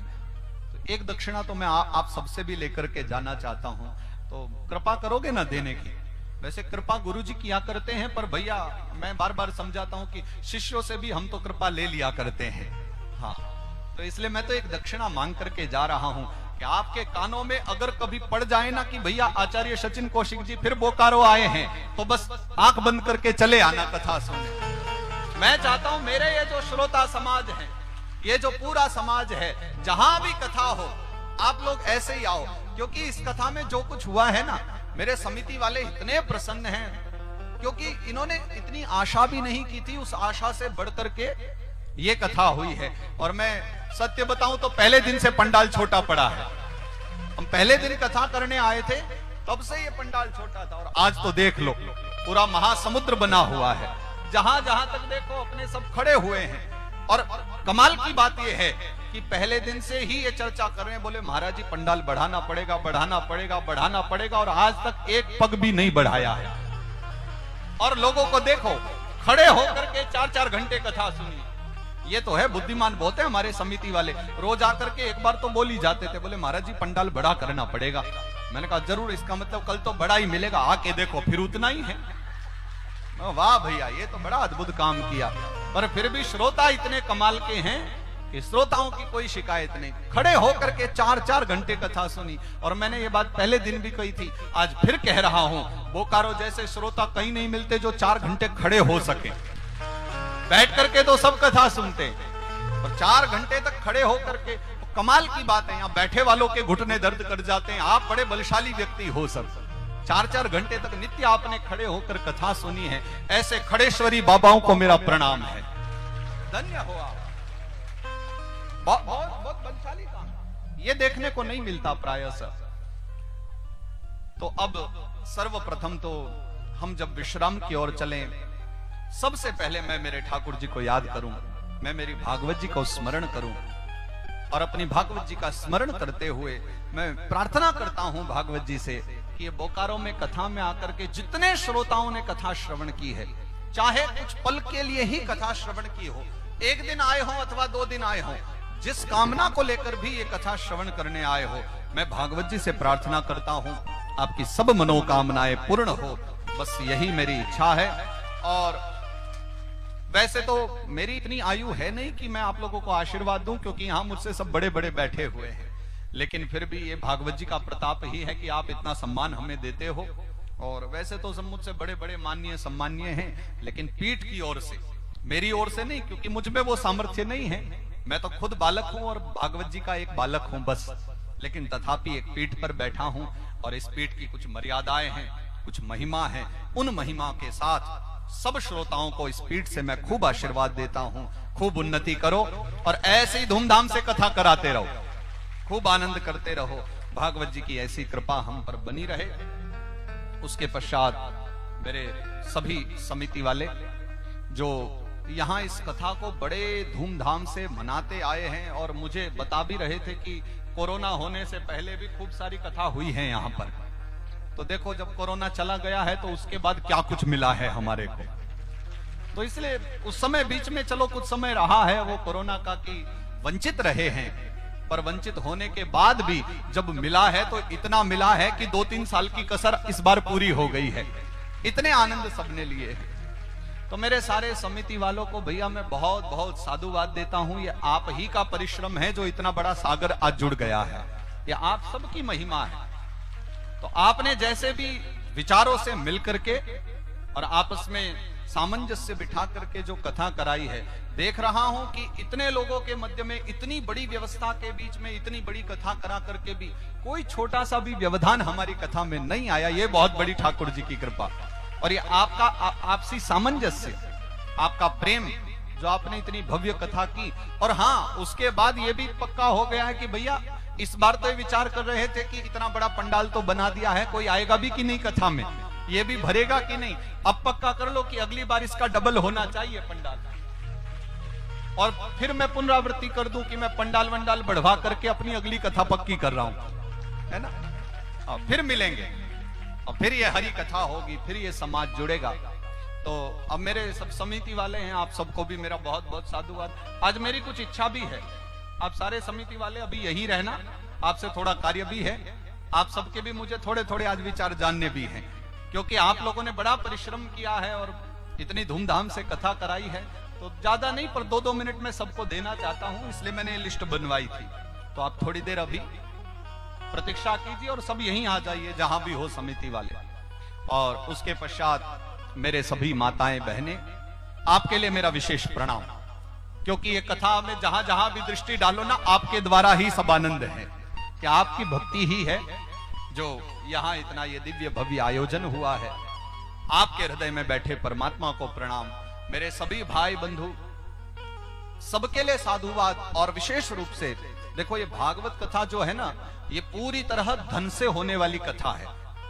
मैं वैसा वक्ता नहीं हूं जो आपको मात्र कुछ औपचारिकताएं वाली बातें करूं। मैं जो है वो स्पष्ट कहा करता हूं, ये आप कथा में सुन ही रहे हो। तो ये भी मैं कहता हूं कि बिना धन के भागवत कथा हो नहीं सकती। हाँ, बिना धन के भागवत पाठ हो सकता है, भागवत का पूरा पूरा लाभ लिया जा सकता है, भागवत की महिमा का पूरा ग्रहण किया जा सकता है। पर अगर इस तरह का आयोजन करना है तो इस तरह के आधुनिक आयोजन में धन भी लगता ही लगता है। और मैं क्या कहूं, भागवत में भी लिखा है कि विवाहे यादृशम वित्तम तादृशम परिकल्पयेत्। जैसे विवाह में धन एकत्र करते हो ना विवाह कराने के लिए, ऐसे ही कथा कराने के लिए धन एकत्र करना चाहिए। और देखो इस बार जितना बड़ा ये आयोजन हुआ है ना, मैं चाहता हूं अगली बार इससे ज्यादा हो, पर तभी होगा जब बजट भी बढ़ेगा। तो उसके लिए आप सब लोग भी इन समिति वालों को खूब प्रोत्साहित करते रहना। आप लोगों ने खूब सेवा तो की होगी अब भी, और नहीं की है तो करना अवश्य। भंडारे में भी किया करो, कथा में भी किया करो। और इस बार जितना कर रहे हो ना, अगली बार पहले ही तैयारी कर लेना, चाहे हर महीने थोड़ा थोड़ा जोड़ना पड़े। लेकिन विचार करना कि ये जब हमारे घर आए और बताएं कि कथा हो रही है, तो तत्काल तैयार हो जाना और अधिक से अधिक करना कि और धूमधाम से कथा हो। अगली बार इसका डबल पंडाल चाहिए, ताकि ये हमारे जो खड़ेश्वरी बाबा है ना, वो बैठ करके कथा सुन सके। इनका कष्ट मुझसे नहीं देखा जाता, भले ही वो खड़े रहें। हाँ, फिर भी खड़े रहेंगे तो आपकी मर्जी है, वो ठीक है। पर अगली बार पंडाल बड़ा करवा देंगे और फिर बहुत शीघ्र हम लोग मिलेंगे। और परमात्मा ने चाहा तो इस मध्य में निकटतम भी कहीं कथा हुई, और क्योंकि मैं आसपास के क्षेत्र में आता ही रहता हूं, बोकारो तो प्रथम बार आया हूं और प्रथम बार में ही मौज हो गई है। मैं तो ऐसा जा रहा हूं खूब आनंद के साथ। हाँ, पर वैसे मैं आ चुका हूं बिहार में, तो मैं कई बार कथा कर चुका हूं और आना जाना लगा ही रहता है। और कभी भी आसपास भी कथा हो तो आप लोग आ जाया करो। और पता करना हो कि कथा कहाँ हो रही है, तो भैया सोशल मीडिया से अच्छा और क्या माध्यम हो सकता है। तो इसलिए यूट्यूब पर भी कथा वथा सुनते रहा करो, वहां भी लाइव चलती रहती है जहां जहां कथा हो। और फेसबुक पर, इंस्टाग्राम पर, बस ये 3 ही ग्राम है, इसके अलावा कोई गांव नहीं है।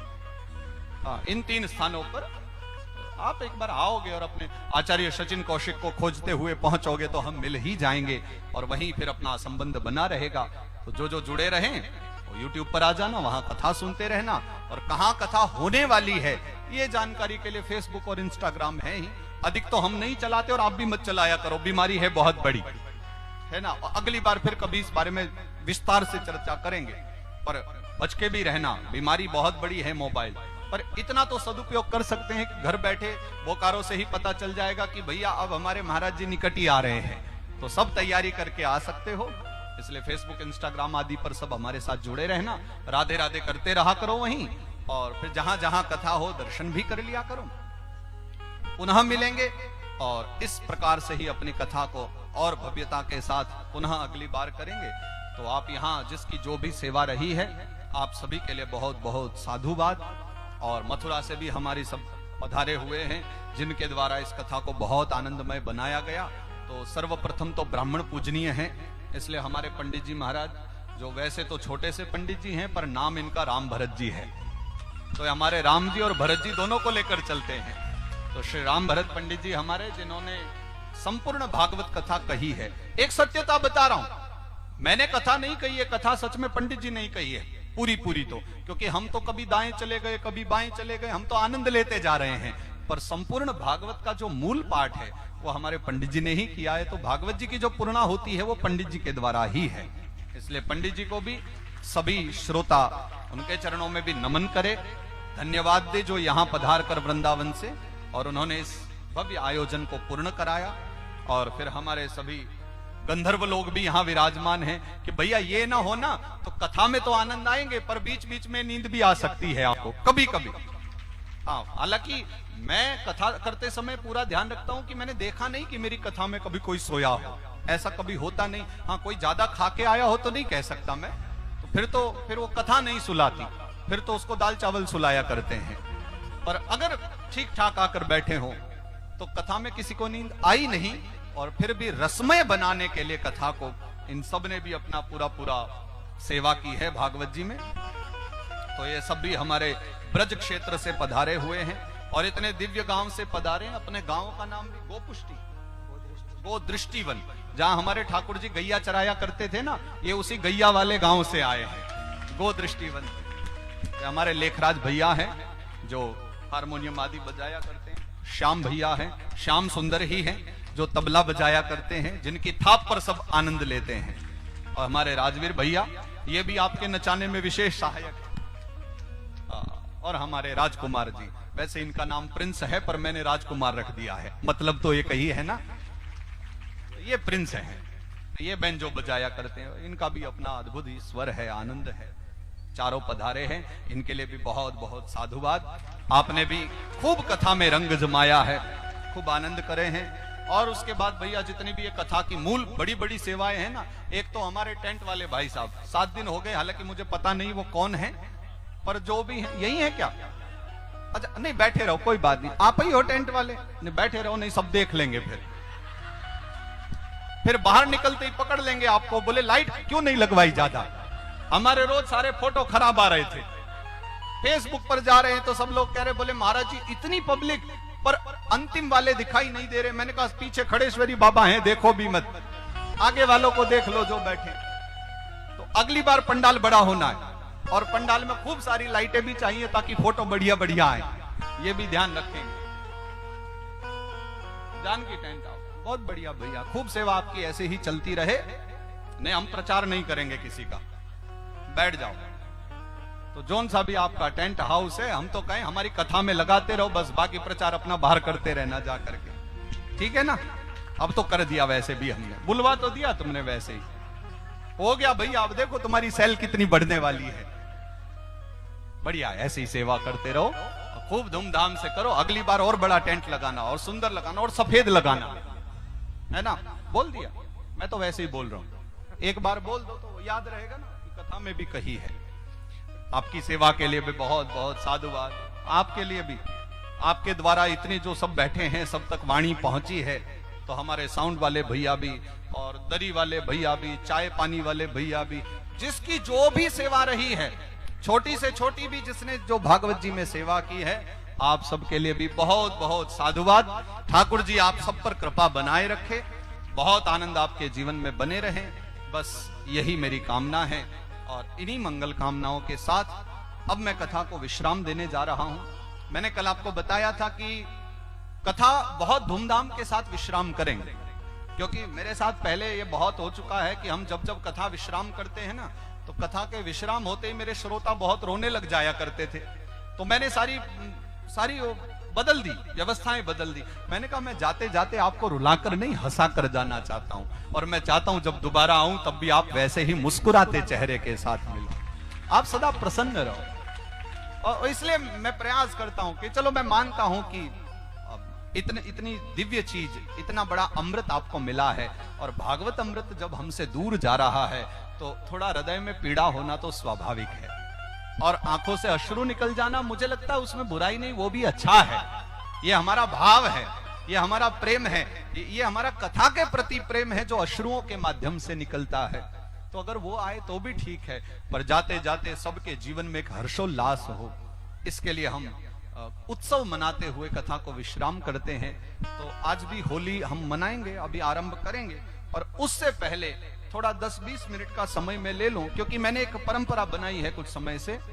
मैं जब से कथा करने लगा हूं तो मेरे जो भी श्रोता रहते हैं, जजमान, मुख्य जजमान, कथा कराने वाले, मैं 2 मिनट का समय देता हूं कि आपने 7 दिवस कथा सुनी है, कुछ विचार करके आपने भागवत कथा कराई थी, कुछ आपके मंत्रणा हुई आपके हृदय में, इसलिए आपने कथा श्रवण करने का विचार किया और इतना बड़ा आयोजन किया।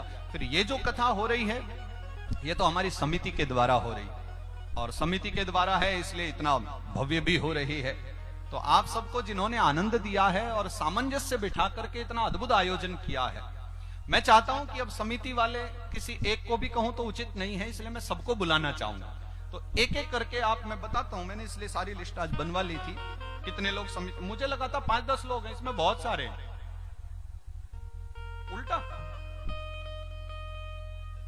अच्छा किसी भाषा में उल्टा भी पढ़ा जाता है,